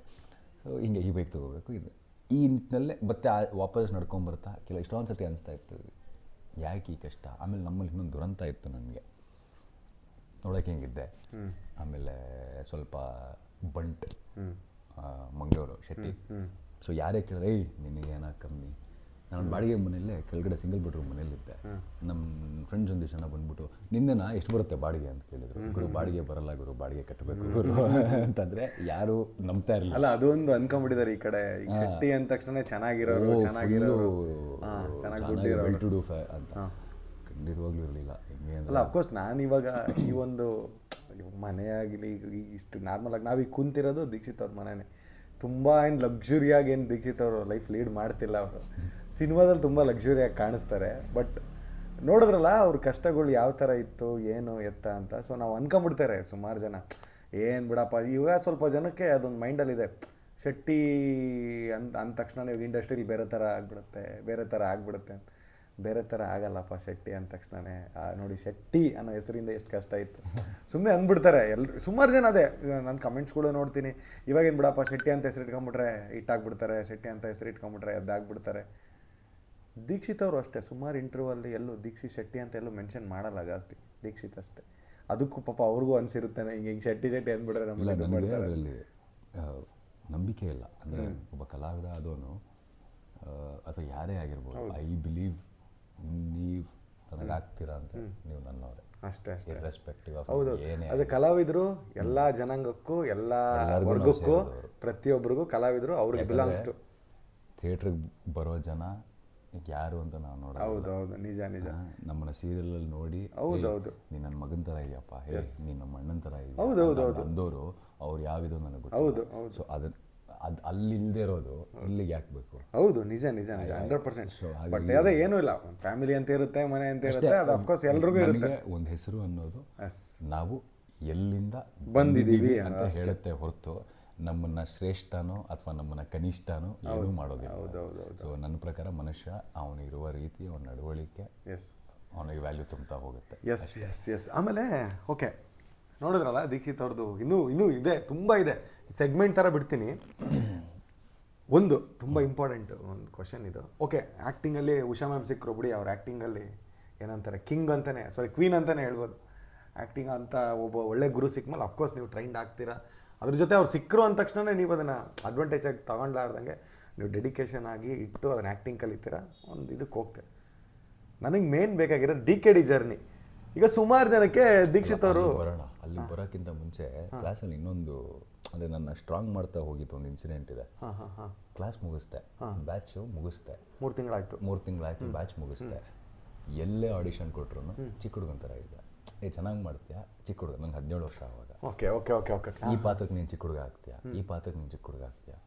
ನನಗೆ ಅಗತ್ಯ ಜಾಸ್ತಿ ಆಗ್ತಾ ಇದೆ, ಅನಿವಾರ್ಯತೆ ಜಾಸ್ತಿ ಆಗ್ತಾ ಇದೆ ಮನೆಯಲ್ಲಿ, ಚಿಕ್ಕ ಹುಡುಗನ ಥರ ಇದೆಯಾ ಅಂತ. ಸೊ ಏನು ಮಾಡೋದು ಸರಿ ಅಟ್ಲೀಸ್ಟ್ ಇನ್ನೊಂಚೂರು ಆ್ಯಕ್ಟಿಂಗ್ ಸ್ಟ್ರಾಂಗ್ ಮಾಡ್ಕೊಳ್ಳೋಣ, ಪರ್ಫಾರ್ಮೆನ್ಸ್ ಇನ್ನೂ ಒಂಚೂರು ಸ್ಟ್ರಾಂಗ್ ಮಾಡ್ಕೊಳ್ಳೋಣ ಅಂತ ಉಷಾ ಅವ್ನ ಕಡೆ ಆಡಿಷನ್ಗೆ ಕಳಿಸಿದ್ರು ಒಂದು ಥಿಯೇಟ್ರ್ ಗ್ರೂಪ್ಗೆ. ಹೋಗಿ ಸೆಲೆಕ್ಟ್ ಆದ. ಅಲ್ಲಿ ಹೋದೆ. ಅನೇಕ ಅಂತ ನಮ್ಮ ಸುರೇಶ್ ಅಂಗಡಿ ಸರ್ ಬ್ಲಿಂಕಲ್ಲಿ ನನ್ನ ಜೊತೆ ಆ್ಯಕ್ಟ್ ಮಾಡಿದ್ರು ಅವರು. ಅಂದರೆ ನನಗೆ ಅದೊಂದು ಹೇಳಬೇಕು, ನನಗೇನೋ ಭಾಗ್ಯನೋ ಏನೋ ನನ್ನ ಗುರುಗಳ ಜೊತೆ ನಾನು ಸ್ಕ್ರೀನ್ಗಳು ಶೇರ್ ಮಾಡ್ಕೊಂಡಿದ್ದೀನಿ. ಉಷಾಮ್ಮ ಆಗಿರ್ಬೋದು, ಸುರೇಶ್ ಅಂಗಡಿ ಸರ್ ಆಗಿರ್ಬೋದು. ಸೊ ನಾನು ಸ್ಕ್ರೀನ್ ಶೇರ್ ಮಾಡಿದ್ದೀನಿ. ವಿಶಾಲ್ ಸರ್ ಆಗಿರ್ಬೋದು, ಇಷ್ಟು ಜನ ನನಗೆ ಯಾರ್ಯಾರು ಪಾಠ ಮಾಡಿದ್ದಾರೆ, ಮೇನಾಗಿ ಉಷಾಮ್ಮ. ಸೊ ಅವ್ರ ಜೊತೆ ಸ್ಕ್ರೀನ್ ಶೇರ್ ಮಾಡಿರೋದು ನನಗೆ KTM ಆಗಿರ್ಬೋದು, ಈಗ ಮುಂದೆ ಬರ್ತಿರೋ ಸಿನಿಮಾಗಳಾಗಿರ್ಬೋದು, ಅದು ನನಗೆ ಭಾಳ ಖುಷಿ. ಸೊ ಆ ನಾಟಕದಲ್ಲಿ ಸೆಲೆಕ್ಟ್ ಆದ. ಆ ನಾಟಕ ಬಂದು ರವೀಂದ್ರ ಕಲಾಕ್ಷೇತ್ರ. ಆ ದಿನ ನನಗಿನ್ನೂ ನೆನಪಿದೆ. ಡೆಫಿನೆಟ್ಲಿ ಅದೊಂಥರ ಏನಂತೀರ, ಕೆತ್ತಿದೆ ಅದು. ಅಲ್ಲಿ ಹೋಗಿ ರಿಹರ್ಸಲ್ ಶುರು ಆಯಿತು. ಚೆನ್ನಾಗಿ ಮಾಡುತ್ತೆ, ನಾಟಕ ಮಾಡಿಸ್ತೀನಿ ನಾನು ಅಂತ ಆನ್ಗಳಿ ಸರ್. ಸೊ ರಿಹರ್ಸಲ್ ಶುರು ಆಯಿತು. ರವೀಂದ್ರ ಕಲಾಕ್ಷೇತ್ರದಲ್ಲಿ ರಿಹರ್ಸಲ್ಲು. ನನಗೆ ಬರೋದಿಷ್ಟು 20 ರೂಪಾಯಿ. ನಾನು ಅದಕ್ಕಿಂತ ಜಾಸ್ತಿ ಕೇಳೋಕ್ಕಾಗಲ್ಲ. ಸೊ ಅದನ್ನು ನಾನು ಕಾಲೇಜ್ಗೆ ಹೋಗೋದಕ್ಕೆ ಖರ್ಚಾಗೋಗುತ್ತೆ. ಹೌದು, 17 ರೂಪಾಯಿ ಬಸ್ ಟಿಕೆಟ್ ಇತ್ತು. ಅದರಲ್ಲೂ ಒನ್ ಟೈಮ್ ಮಾತ್ರ ಬಸ್ಸಲ್ಲಿ ಹೋಗೋದು. ಅದರಲ್ಲಿ ಹೆಂಗೆ 18 ರೂಪಾಯಿ ಬಸ್ ಟಿಕೆಟ್ ಇತ್ತು, 2 ರೂಪಾಯಿ ಉಳಿಯೋದು. ಆ್ಯಂಡ್ ಆ 2 ರೂಪಾಯಿ ಜೊತೆಗೆ ಇನ್ನೂ 1 ರೂಪಾಯಿ ಸೇರಿಸಿ ಇಸ್ಕಾನ್ದು ಇದಿತ್ತಲ್ಲಿ, ನಮ್ಮ ಯೂನಿವರ್ಸಿಟಿ ಒಳಗಡೆ ಇಸ್ಕಾನ್ದು ಊಟ ಬರುತ್ತೆ, 5 ರೂಪಾಯಿ ಊಟ ಕೊಡ್ತಾರೆ. ನಾನು 5 ರೂಪಾಯಿ ಊಟಲ್ಲಿ ಜೀವನ ಮಾಡಿದ್ದೀನಿ, ಇಲ್ಲ ನನ್ನ ಮಧ್ಯಾಹ್ನದ ಉಪವಾಸ ಇರಬೇಕಿತ್ತು. ಸೊ 5 ರೂಪಾಯಿ ಊಟ ನನ್ನ ಸಾಕಿದೆ, ಎಷ್ಟೋ ವರ್ಷಗಳು ಸಾಕಿದೆ ಅದನ್ನು. ಹೆಂಗೆ ಲಿಟ್ರಲಿ 2 ರೂಪಾಯಿ ಉಳಿಯೋದು, ಯಾರ್ಯಾರ ಹತ್ರ 1 ರೂಪಾಯಿ, ನಮ್ಮ ಚಾನಿಂತ್ರ 1 ರೂಪಾಯಿ ಅಂತ. ಆದರೆ 1 ರೂಪಾಯಿ ಇದೆಯಾ ಅಂತ ಕೇಳೋಕ್ಕಾಗಲ್ಲ. ಲಾ ಕಾಲೇಜ್, ನಮ್ಮ ಕಾಲೇಜಲ್ಲಿ ಎಲ್ಲ ಒಳ್ಳೆ ಸೌದಾಗಿದ್ದವ್ರೆ, ಚೇಂಜ್ ಇದೆಯೇನೋ, ಚೇಂಜ್ ಇಲ್ಲ ಅನ್ನೋದು. ಸೊ ಇಲ್ಲ, ಯಾರು ಊಟಕ್ಕೆ ಹೋದಾಗ ಅವ್ರುಗಳು ಹಂಗೆ 5 ರೂಪಾಯಿ ತಾನೆ ನಾವು ಇದು ಮಾಡ್ತೀವಿ ಅಂತ. ಸೊ ಹೀಗೆ ಒಂದೊಂದು ದಿನ ಉಳಿಸ್ಕೊಂಡು ಅದು ಇದು ಮಾಡಿಕೊಂಡು 5 ರೂಪಾಯಿ ಊಟನೇ ಮಾಡಿದ್ದೀನಿ ನಾನು. ಈ ಪರಿಸ್ಥಿತಿಯಲ್ಲಿ ನಾನು ನಾಟಕ ಸೆಲೆಕ್ಟ್ ಆದೆ. ಸೊ ಮತ್ತೆ ಪ್ರಶ್ನೆ ಮುಂದುವರ್ಸೋದ ಬೇಡವಾ, ಮುಂದುವೋಗೋದ ಬೇಡ, ಯಾಕಂದರೆ ಆಫರ್ಗಳು ಸಿಗ್ತಾ ಇಲ್ಲ. ಅದ್ರ ಜೊತೆಗೆ ಈಗ ಮತ್ತೆ ಇನ್ನೊಂದು ಕಲಿಕೆಗೆ ಹೋಗ್ತಾ ಇದ್ದೀನಿ, ಮುಂದುವರ್ಸ್ತಾ ಬಿಡು. ಬಟ್ ಮನಸ್ಸಲ್ಲಿ ಒಂದು ಖುಷಿ ಸಿಗ್ತಾ ಇತ್ತು, ಎಲ್ಲದನ್ನು ಮರಿತಾ ಇದ್ದೆ. ಸೊ ಅದು ಇಂಪಾರ್ಟೆಂಟ್. ಇದೇನೋ ಒಂದು ಮರೆಸ್ತಾ ಇದೆ ನನ್ನ, ಎಲ್ಲದನ್ನು ಮರೆಸ್ತಾ ಇದೆ. ಮೋಸ್ಟ್ಲಿ ಈ ಪ್ಯಾಷನ್ನು ಅದು ಇದು ದೊಡ್ಡ ದೊಡ್ಡ ಪದಗಳು ಅವಾಗ ಗೊತ್ತಿಲ್ಲ. ಇವತ್ತು ಕೂತ್ಕೊಂಡೆ ನನಗೆ ಪ್ಯಾಷನ್ ಇತ್ತು ಅಂತ ಹೇಳ್ಕೊಂಡು ಒಂದು ಪದ ಗೊತ್ತಿಲ್ಲ, ಆವತ್ತಿಗೆ ಆ ಪದಗಳು ಗೊತ್ತಿಲ್ಲ, ಆವತ್ತು ಗೊತ್ತಿದ್ದು ಅದು ಒಂದೇ. ಸೊ ನನ್ನ ಕಷ್ಟಗಳನ್ನ ಇದು ಮರೆಸ್ತಾ ಇದೆ. ನಾನು ಇಲ್ಲಾಂದರೆ 3 ಹೊತ್ತೂ ಯೋಚನೆ ಮಾಡ್ತಾ ಕೂರ್ತಿದ್ದೆ. ಅವಾಗಿದ್ದು ಮೇನ್ ಅಂದರೆ ಹಸುವು ಅಷ್ಟೇ, ಕಷ್ಟ, ಅಚೀವ್ಮೆಂಟ್ ಏನಾದ್ರು ಮಾಡ್ಬೇಕನ್ನೋದು ಅಷ್ಟೇ. ಅಚೀವ್ಮೆಂಟು ಇಲ್ಲ ಸುಮ್ಮನೆ ಲೈಫಲ್ಲಿ ಲೈಫ್ ಒಟ್ಟಿನಲ್ಲಿ ನಡಿಬೇಕು, ಏನು ಜೀವನ ನಡಿಬೇಕು. ಯಾವಾಗಲೂ ಇದ್ದಿದ್ದು ಯಾಕೆ ಇಷ್ಟು ಕಷ್ಟ, ಒಂದು ಡೀಸೆಂಟ್ ಲೈಫ್, ಒಂದು ಸಣ್ಣದಾಗ ಒಂದು ಡೀಸೆಂಟ್ ಲೈಫ್, ಭಾಳ ಡೀಸೆಂಟ್ ಲೈಫ್, ಒಂದು 2 ವೀಲರು, ಒಂದು ಡಿಸ್ಕವರು, ಒಂದು ಡೀಸೆಂಟ್ ಲೈಫ್, ಒಂದು ಡೀಸೆಂಟ್ ಲೈಫ್ ಮಾಡಬೇಕಷ್ಟೇ. ಇನ್ನೊಬ್ರ ಹತ್ರ ಕೈ ಒಡ್ಡೋ ಆಗಿರಬಾರ್ದು, ಇನ್ನೊಬ್ರ ಹತ್ರ ಕೈ ಚಾಚೋ ಆಗಿರಬಾರ್ದು. ಅದು ನನಗೆ ಯಾವಾಗಲೂ ಮೊದಲಿಂದ ಏನಾದರೂ ಆಗಲಿ ಇನ್ನೊಬ್ಬರ ಕೈ ಚಾಚಬಾರ್ದು ಅನ್ನೋದು. ಸೊ ಒಂದು ಡೀಸೆಂಟ್ ಲೈಫ್ ಬೇಕು ಅಂತ ಇದೇ ರೀತಿಯಲ್ಲೇ ಯೋಚನೆಗಳಿದ್ದಿದ್ದು. ಇದರ ಮಧ್ಯೆ ಆ್ಯಕ್ಟಿಂಗ್ ಬಂದಾಗ ಏನು ಮಾಡ್ತು, ಆ್ಯಕ್ಟಿಂಗು ನನ್ನ ಈ ಸಮಸ್ಯೆಗಳು, ನಾನು ಇಡೀ ದಿನ ಕೂತ್ಕೊಂಡು ಯೋಚನೆ ಮಾಡ್ತಿದ್ನಲ್ಲ, ಆ ಯೋಚನೆಗಳನ್ನ ಮರೆಸ್ತಾ ಇತ್ತು. ನನ್ನ ಥಾಟ್ ಪ್ರೊಸೆಸ್ ಚೇಂಜ್ ಆಯಿತು. ನಾನಿಲ್ಲಿ ಯಾಕೆ ನನಗೆ ಎಷ್ಟು ಕಷ್ಟ, ಯಾಕೆ ನಮಗೆ ಎಷ್ಟು ಕಷ್ಟ ಅಂತ ಯೋಚನೆ ಮಾಡ್ತಿದ್ದವನು ಈ ಪಾತ್ರನ ಹೆಂಗೆ ಮಾಡೋದು, ಈ ಲೈನ್ನ ಹೆಂಗೆ ಹೇಳೋದು, ನನ್ನ ಯೋಚನೆಗಳು ಬದಲಾಯಿತು. ನಾನು ಇದನ್ನು ಮರಿತಾ ಬಂದೆ. ಇಲ್ಲಿ ಕಷ್ಟ ಇರಲಿಲ್ಲ ಅಂತಲ್ಲ, ಇತ್ತು, ಮರಿತಾ ಬಂದೆ. ಅದ್ರ ಜೊತೆಗೆ ಏನಾಗ್ತಿತ್ತು, ಏನೇ ಬಂದು ನೋಡ್ಕೊಳ್ಳೋಣ ಬಿಡು, ವಿಲ್ಸಿ ನೋಡೋಣ ಬಿಡು ಅಂತ ನಾಟಕ ರಿಹರ್ಸಲ್ ಕಂಟಿನ್ಯೂ ಮಾಡಿದೆ. ಆವಾಗ ಏನಾಯಿತು, ನನ್ನ ಫ್ರೆಂಡ್ ಇನ್ನೊಬ್ಬ ಇಂದಿರಾನಗರ್, ಅಂದರೆ ನಾವೇನಾದರೂ ಒಂದನ್ನು ಸ್ಟ್ರಾಂಗಾಗಿ ಅಂದ್ಕೊಂಡ್ರೆ ದಾರಿಗಳು ಓಪನ್ ಆಗ್ತಾ ಹೋಗುತ್ತೆ. ನಾವು ಅನ್ಕೋಬೇಕು ಫಸ್ಟು, ಇಲ್ಲ ಇದಾಗುತ್ತೆ ಅಂತ ಅನ್ಕೋಬೇಕು ಫಸ್ಟು, ಅದು ಅಂದ್ಕೊಂಡ್ರೆ ಸಾಕು. ಸೊ ಅವ್ನು ಇಂದಿರಾನಗರ್ ಮನೆ ಇರ್ತಾ ಇದ್ದಿದ್ದು ಒಂದು. ಸೊ ಅವ್ನು ಹೋಗುವಾಗ ಅವ್ನು ಥ್ರೂ ಇದಕ್ಕೆ ಹೋಗಬೇಕು, ನಮ್ಮದು ಯೂನಿವರ್ಸಿಟಿಯಿಂದ ಟೌನ್ ಹಾಲ್ಗೆ ಹೋಗ್ಬಿಟ್ಟು ಅವ್ನು ಇಂದಿರಾನಗರ್ ಕಡೆಗೆ ಹೋಗಬೇಕು. ಟೌನ್ ಹಾಲ್ ನಾನು ಡ್ರಾಪ್ ಮಾಡೋನು. ಓಕೆ, ಅದಾದಮೇಲೆ ನನ್ನ ಇನ್ನೊಬ್ಬ ಸ್ನೇಹಿತ ರಘು ಅಂತ, ಅವನು ಸೆಲೆಕ್ಟ್ ಆಗಿದ್ದ ಇದಕ್ಕೆ, ಯಾವುದಕ್ಕೆ ನಾಟಕಕ್ಕೆ ಅವನು ಸೆಲೆಕ್ಟ್ ಆಗಿದ್ದ. ಅವನು ನನ್ನ ಸೀನಿಯರ್ ಬ್ಯಾಚ್ ಇದ್ದ. ಅವನು ನಾನು ಎಲ್ಲ ನಾಟಕ ಮಾಡಿ ವಾಪಸ್ ಬರುವಾಗ ಅವನ ಮನೆ ಕಾಮಾಕ್ಷಿಪಾಳ್ಯ, ಅವನ ಮನೆ. ಸೊ ಅವನ ಜೊತೆ 2 ವೀಲರಲ್ಲಿ ಬರ್ತಾಯಿದ್ದೆ ಕಾಮಾಕ್ಷಿಪಾಳ್ಯದವರೆಗೂ. ಕಾಮಾಕ್ಷಿಪಾಳ್ಯದಿಂದ ನಡ್ಕೊಂಬರ್ತಾಯಿದ್ದೆ ಮನೆಗೆ, ಕಾಮಾಕ್ಷಿಪಾಳ್ಯ ನಡ್ಕೊಂಬರ್ತಾ ಇದ್ದೆ. 2 ಶೋ ಆಯಿತು, ಚೆನ್ನಾಗಾಯಿತು. ಹಿಂಗೆ ಹೋಗ್ತಾಯಿತ್ತು. ಮೊದಲು ನನಗೆ ರಘು ಬಿಟ್ಟಾಗೆ ನಾಟಕನ. ಅವ್ನು ಕೆಲಸ ಮಾಡ್ತಿದ್ದ, ಅವ್ನು ನನಗಿಂತ ದೊಡ್ಡವನು ಕೆಲಸ ಮಾಡ್ತಿದ್ದ. ಅವ್ನ ಕೆಲಸ ಟೈಮಿಂಗ್ ಮ್ಯಾಚ್ ಆಗ್ತಿಲ್ಲ ಅಂತ ರಘು ಬಿಟ್ಟ ಕೆಲಸನ. ಒಂದಿನ ವಾಪಸ್ ಬರೋದು ಹಿಂಗೆ ಅಲ್ಲಿಂದ ಏನಾದ್ರು ನೋಡಿ. ಆ್ಯಂಡ್ ನನಗೊಂದಿತ್ತು ತಲೆಯಲ್ಲಿ, ನಾನು ಇಷ್ಟು ಸಮಸ್ಯೆಯಲ್ಲಿದ್ದಲ್ಲ, ನನ್ನ ಸ್ನೇಹಿತರಿಗೆ ಯಾರಿಗೂ ಗೊತ್ತಿರಲಿಲ್ಲ, LLB ಸ್ನೇಹಿತರಿಗೆ ನಾನು ಇಷ್ಟು ಕಷ್ಟದಲ್ಲಿದ್ದೀನಿ ಅಂತ ಯಾರಿಗೂ ಗೊತ್ತಿರಲಿಲ್ಲ. ಅಂದರೆ ಹೆಂಗಿತ್ತು ಅಂದರೆ, ನನ್ನ ಫ್ರೆಂಡ್ ಹೋಗ್ಬೇಕಾದ್ರೆ ಅಂಬೇಡ್ಕರ್ ಕಾಲೇಜ್ ಸಿಗ್ನಲ್ ಇದೆಯಲ್ಲ, ಅಲ್ಲಿ ಡ್ರಾಪ್ ಮಾಡ್ಬಿಟ್ಟು ಮನೆಗೆ ಬಿಡ್ತೀನಿ, ಬೇಡ ಇನ್ನಾರ ಬಸ್ ಹತ್ಕೊಂಡು ಹೋಗ್ತೀನಿ, ನಾನು ಡ್ರಾಪ್ ಮಾಡಿ ನೀನು ಅಂತ. ಅವ್ನು ಡ್ರಾಪ್ ಮಾಡೋದ್ಮೇಲೆ ನಾನು ನಡ್ಕೊಂಡು ಹೋಗ್ತಾ ಇದ್ದೆ. ಸೊ ರಘುಗೂ ಅಷ್ಟೇ ಗೊತ್ತಿರಲಿಲ್ಲ, ಗೊತ್ತಿದ್ರೆ ಮನೆಗೆ ಬಿಟ್ಟಿರೋರು. ಬಟ್ ನನಗೊಂಥರ ಹಿಂಸೆ, ಒಂಥರ ಒಂದಿನ ಬಿಡಿಸ್ಕೋಬೋದು, 2 ದಿನ ಬಿಡಿಸ್ಕೋಬೋದು, ಎಷ್ಟು ದಿನ ಬಿಡಿಸ್ಕೊಳ್ಳೋಕ್ಕಾಗುತ್ತೆ. ಸೊ ನಾನು ಅದಕ್ಕೆ ಹೇಳೋಕ್ಕೆ ಹೋಗ್ತಿರ್ಲಿಲ್ಲ. ಕಾಮಾಕ್ಷಿಪಾಳ್ಯಲ್ಲಿ ನನ್ನ ಬಿಡು, ಅವ್ನು ಬಿಟ್ಬಿಟ್ಟು ನಾನು ನಿನ್ನ ಬಸ್ಸಲ್ಲಿ ಹೋಗ್ತಿಲ್ಲ, ನಾನು ಬರ್ತೀನಿ ಕೊಡ ಅಂತ ಅಂದ್ಬಿಟ್ಟು ಹಂಗೆ ಹೊರಡೋನು. ಅವ್ನು ಹೋಗೋ ತನಕ ಹೋಗ್ಬಿಟ್ಟು ಆಮೇಲೆ ನಾನು ನಡ್ಕೊಂಬರ್ತಾಯಿದ್ದೆ ಅಲ್ಲಿಂದ. ಸೊ ರಘು ಬಿಟ್ಟಿದ್ದಾನೆ. ಬೆಳಿಗ್ಗೆಯಿಂದ ಮಧ್ಯಾಹ್ನದವರೆಗೂ ರಿಹರ್ಸಲ್ ಮಾಡಿದ್ದೀವಿ. ಆವತ್ತು ಕಾಲೇಜಿಗೆ ರಜೆ ಹಾಕಿದ್ದೆ, ಇನ್ನೇನು ಶೋ ಹತ್ತಿರ ಬರ್ತಾಯಿತ್ತು. ಹೆಂಗೋ ಮ್ಯಾನೇಜ್ ಮಾಡ್ತಾಯಿದ್ದೆ. ಯಾವಾಗ ಏನು ಮಾಡೋಕ್ಕೆ ಶುರು ಮಾಡಿದೆ, ಹೋಗೋದು ಕಾಲೇಜಿಗೆ ನಡ್ಕೊಂಡು, ಅಲ್ಲಿಂದ ಟೌನ್ ಹಾಲು ಫ್ರೆಂಡ್ ಡ್ರಾಪು, ಅಲ್ಲಿಂದ 20 ರೂಪಾಯಿ ಬರೋದಕ್ಕೆ ಪ್ಲ್ಯಾನ್ ಮಾಡ್ತಾಯಿದ್ದೆ. ಇದು ಅದು ಆ್ಯಕ್ಚುಲಿ ಇಲ್ಲಿ ವಿಘ್ನೇಶ್ವರ ನಗರದವರೆಗೂ ಬರ್ತಿರ್ಲಿಲ್ಲ 20 ರೂಪಾಯಿ. ಅದು ಆಲ್ಮೋಸ್ಟ್ ಸುಮ್ಮನಹಳ್ಳಿಗೆ ನಿಂತ್ಕೊಳ್ಳೋದು ಟಿಕೆಟಿಗೆ, ಅಂದರೆ ಟಿಕೆಟು ಸಿಗೋದು ಅಲ್ಲಿವರೆಗೂ ಅಷ್ಟೇ. ಸೊ ಅಲ್ಲಿಂದ ನಡ್ಕೊಂಡು ಹಿಂಗೇನೋ ಬ್ಯಾಲೆನ್ಸ್ ಮಾಡ್ಕೊಂಡು ಬರ್ತಿದ್ದೆ. ಒಂದಿನ ಕಾಸು ಇಲ್ಲ, ಅಂದರೆ ಆ 20 ರೂಪೀಸು ಇಲ್ಲ, ಏನೂ ಇಲ್ಲ, ಜೇಬ್ ಖಾಲಿ ಇದೆ. ಹೋಗೋದು ಹೆಂಗೋ ಹೊರಟೋಗಿದ್ದೀನಿ ರಿಹರ್ಸಲ್ಸ್ಗೆ. ಬರೋದು ಹೆಂಗೆ ಅಂತ ಯೋಚನೆನೂ ಮಾಡಿಲ್ಲ ನಾನು. ರಿಹರ್ಸಲ್ ಮಧ್ಯಾಹ್ನವರೆಗೂ ರಿಹರ್ಸಲ್ ಮಾಡಿದ್ವಿ. ಮಧ್ಯಾಹ್ನ ರಿಹರ್ಸಲ್ಸ್ ಮುಗೀತು, ಬರಬೇಕು ವಾಪಸ್ಸು. ಟೌನ್ ಹಾಲಿಂದ ನಮ್ಮ ಮನೆಯವ್ರಿಗೂ ನಡ್ಕೊಂಬಂದಿದ್ದೀನಿ, ವಿಘ್ನೇಶ್ವರ ನಗರದವ್ರಿಗೂ. ನಡ್ಕೊಂಬರ್ಬೇಕಾದ್ರೆ ಕಣ್ಣಲ್ಲಿ ನೀರಿತ್ತು. ಸಿಕ್ಕಾಬಿಟ್ಟೆ ನನಗೆ ಒಂಥರ ಏನಕ್ಕೆ ಬರ್ತಾ ಪರಿಸ್ಥಿತಿ ಇನ್ನೂ ಕೆಳಗೆ ಹೋಗ್ತಾ ಇದೆ ಪರಿಸ್ಥಿತಿ. ಮನೆಗೆ ಬಂದು ಅಮ್ಮ ಕೆಲಸಕ್ಕೆ ಹೋಗಿದ್ರು, ನನ್ನ ತಂಗಿ ಸ್ಕೂಲ್ಗೆ ಹೋಗಿದ್ಲು. ಸೊ ಮನೇಲಿ ಹುಡುಕಿದೆ, ಪಾತ್ರೆ ತಳದಲ್ಲಿ ಒಂದು ಸ್ವಲ್ಪ ಅನ್ನ ಇತ್ತು, ಅದಕ್ಕೆ ಹಾಕ್ಕೊಳ್ಳೋಕ್ಕಾಗಲಿ ಇದಕ್ಕಾಗಲಿ ಏನೂ ಇಲ್ಲ. ಸೊ ಇಡೀ ಮನೆ ಹುಡುಕಿದ್ರೆ 1 ರೂಪಾಯಿ, ಅಡುಗೆ ಮನೆಯಲ್ಲಿ 1 ರೂಪಾಯಿ. ಸೊ ಆವಾಗ ಈ MTRದು ಉಪ್ಪಿನಕಾಯಿಗಳು ಬರೋದು, 1 ರೂಪಾಯಿದು ಪ್ಯಾಕೆಟ್ಗಳು ಉಪ್ಪಿನಕಾಯಿ ಬರೋದು. ಹೋಗಿ ಉಪ್ಪಿನಕಾಯಿ ಪ್ಯಾಕೆಟ್ ಎತ್ಕೊಂಡ್ಬಂದು ಅನ್ನಕ್ಕೆ ನೀರು ಹಾಕಿ ಆ ಉಪ್ಪಿನಕಾಯಿ ಹಾಕ್ಕೊಂಡು ಅನ್ನ ಒಳಗೆ ಹೋಗ್ತಾ ಇಲ್ಲ ಅಂದರೆ ಏನಕ್ಕೆ ಇಷ್ಟು ಕಷ್ಟ ನಮಗೆ, ಏನು ಮಾಡಿದ್ದೀವಿ? ಆಮೇಲೆ ಮಾತುಗಳು ಅಂದರೆ ಏನಾಗುತ್ತೆ, ಕಷ್ಟದಲ್ಲಿ ಒಬ್ಬರಿದ್ದಾರೆ ಅಂತಂದಾಗ ಎಲ್ರಿಗೂ ಬಹಳ ಸುಲಭ ಅವ್ರ ಬಗ್ಗೆ ಮಾತಾಡೋಕ್ಕೆ. ಬಾಯಿಗೆ ಸಿಕ್ತು ನಾವೇನು ಯಾರಿಗೂ ಎದುರುಗಡೆ ಮಾತಾಡೋಕ್ಕೂ ಆಗಲ್ಲ, ತುಂಬ ಸುಲಭ ಎಲ್ರಿಗೂ ತಲೆಗೊಂದು ಮಾತಾಡೋಕ್ಕೆ. ಆ ಮಾತುಗಳು ಇದು ಕೇಳೋಕ್ಕೆ ಶುರು ಮಾಡಿ ಆವತ್ತು ಅನ್ನ ತಿನ್ನಬೇಕಾದ್ರೆ ಅಳ್ತಾ ಇದ್ದೆ ಜೋರಾಗೆ, ಅನ್ನ ತಿಂತಾಯಿದ್ದೆ. ಅವತ್ತು ನನ್ನ ತಲೆ ನಾನು ಅಂದ್ಕೊಂಡಿದ್ದು ಒಂದೇ, ನನ್ನ ಕೈಕಾಲು ಗಟ್ಟಿ ಇರೋವರೆಗೂ, ನನ್ನಲ್ಲಿ ಶಕ್ತಿ ಇರೋವರೆಗೂ ಈ ಪರಿಸ್ಥಿತಿ ನನಗೆ ಮತ್ತೆ ಬರಬಾರ್ದು. ಅಷ್ಟೇ ನಾನು ಅಂದ್ಕೊಂಡಿದ್ದು. ಏನು ಬೇಕಾದರೂ ಆಗಲಿ ಆ್ಯಕ್ಟಿಂಗೇ ಮಾಡ್ತೀನಿ, ಹೆಂಗೆ ಬೇಕಾದರೂ ಆಗಲಿ.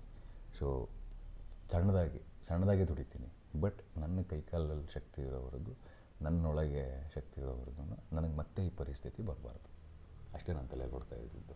ಸೊ ಆವತ್ತಿಂದ ಏನೇ ಆದ್ರೂ ಅವತ್ತಿಂದ ಮನಸ್ಥಿತಿನೇ ಬೇರೆ. ಆ ದಿನದಿಂದ ಇವತ್ತಿನವರೆಗೂ ಮನಸ್ಥಿತಿನೇ ಬೇರೆ. ಆ ಮನಸ್ಥಿತಿ ಚೇಂಜ್ ಆಗಿರೋದಕ್ಕೆ ಇವತ್ತು ಮನಸ್ಥಿತಿನೂ ಚೇಂಜ್ ಆಗಿದೆ ಅಲ್ವಾ ಮೋಸ್ಟ್ಲಿ. ಸೊ ಆವತ್ತು ಅಂದ್ಕೊಂಡೆ ಇಲ್ಲ ಮಾಡುವ ಅಂತ. ಸೊ ಅಲ್ಲಿಂದ ನಿಧಾನಕ್ಕೆ ಶುರುವಾಯಿತು, ಜರ್ನಿ ಶುರುವಾಯಿತು. ನಿಮ್ಮ ಜರ್ನಿ ಬಗ್ಗೆ ಎಲ್ರಿಗೂ ಗೊತ್ತು.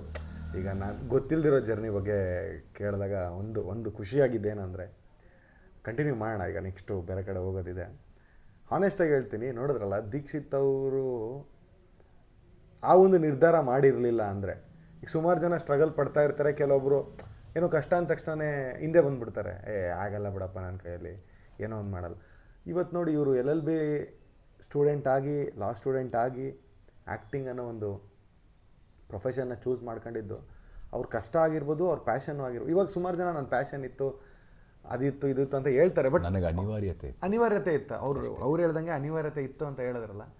ಸೊ ಸುಮಾರು ಜನ ಇದು ನೋಡಿ ಒಂದು ತಿಳ್ಕೊಬೇಕಾಗಿರೋದು ಏನಂದರೆ, ಯಾರೇ ಆಗಲಿ, ಯಾವುದೇ ಒಂದು ನಿಮ್ಮ ಪ್ರೊಫೆಷನ್ ಯಾವುದೇ ಇರಲಿ, ನೀವೇನು ಅಂದ್ಕೊಂಡಿದ್ದೀರಲ್ಲ ಅದನ್ನು ಸಾಧಿಸೋವರೆಗೂ ಬಿಡಬೇಡಿ. ಬೆಸ್ಟ್ ಎಕ್ಸಾಂಪಲ್ಲೇ ದೀಕ್ಷಿತ್ ಅವರು. ಸೊ ಎಷ್ಟು ಖುಷಿ ಆಗುತ್ತಂದ್ರೆ, ಇವಾಗ ಆ ದಿನಕ್ಕೂ ಈ ದಿನಕ್ಕೂ ತುಂಬಾ ಚೇಂಜ್ ಆಗಿದೆ ದೀಕ್ಷಿತ್ ಅವ್ರ ಲೈಫು. ತುಂಬ ಅಂದರೆ ತುಂಬ ಚೇಂಜ್ ಆಗಿಬಿಟ್ಟಿದೆ. ಸಾಕಲ್ವ ಒಬ್ಬ ವ್ಯಕ್ತಿಗೆ ಇನ್ನೇನು ಬೇಕು? ಅವರು ಏನೋ ಎಸ್ಟೀಮ್ ಕಾರ್ ಅಂದ್ಕೊಂಡಿದ್ರು, ಆಮೇಲೆ ಡಿಸ್ಕವರ್ ಬೈಕ್ ಅಂದ್ಕೊಂಡಿದ್ರು. ಇವತ್ತು ಅವ್ರು ಇಷ್ಟ ಆಗಿದ್ದು ಕಾರ್ ಬೇಕಾದ್ರೆ ಅವ್ರು ತಗೋಬೋದು, ಇಷ್ಟ ಬೇಕಾದ್ರೆ ಬೈಕಲ್ಲಿ ಓಡಾಡೋಕೆ ಅವ್ರಿಗೆ ಆಗಲ್ಲ ಇವಾಗ, ಯಾಕಂದರೆ ಜನ ಜನ ಜನ. ಸೊ ಹಂಗಾಗಿ ಅದೇ ಕನಸು ಕಾಣಿ ಹೇಳ್ತಾರಲ್ಲ, ಸುಮಾರು ದೊಡ್ಡವರೆಲ್ಲ ಹೇಳಿದ್ರೆ ಕನಸು ಕಾಣಿ ಅಂತ. ಬಟ್ ದೀಕ್ಷಿತ್ ಅವರು ಕನಸು ಕಾಣಲಿಲ್ಲ, ಅದು ನನಸು ಮಾಡ್ಕೊಂಡ್ರು. ಕನಸು ಕಾಣಿ ಅಂತ ಹೇಳಿರ್ಬೋದು, ಬಟ್ ನನಸು ಮಾಡ್ಕೊಂಡ್ರು. ಬಟ್ ನೀವೇನು ನೋಡಿದಿರಲ್ಲ, ನಾಗಿಣಿ ದೀಕ್ಷಿತ್ ಅವರಿಂದ ಈಗ ರಿಲೀಸ್ ಆಗ್ತಿರೋ KTM ದೀಕ್ಷಿತ್ವರೆಗೂ ಎಷ್ಟು ಕಷ್ಟಪಟ್ಟಿರೋದಂತ ಅದು ಅವ್ರಿಗೆ ಮಾತ್ರನೇ ಗೊತ್ತಿರುತ್ತೆ.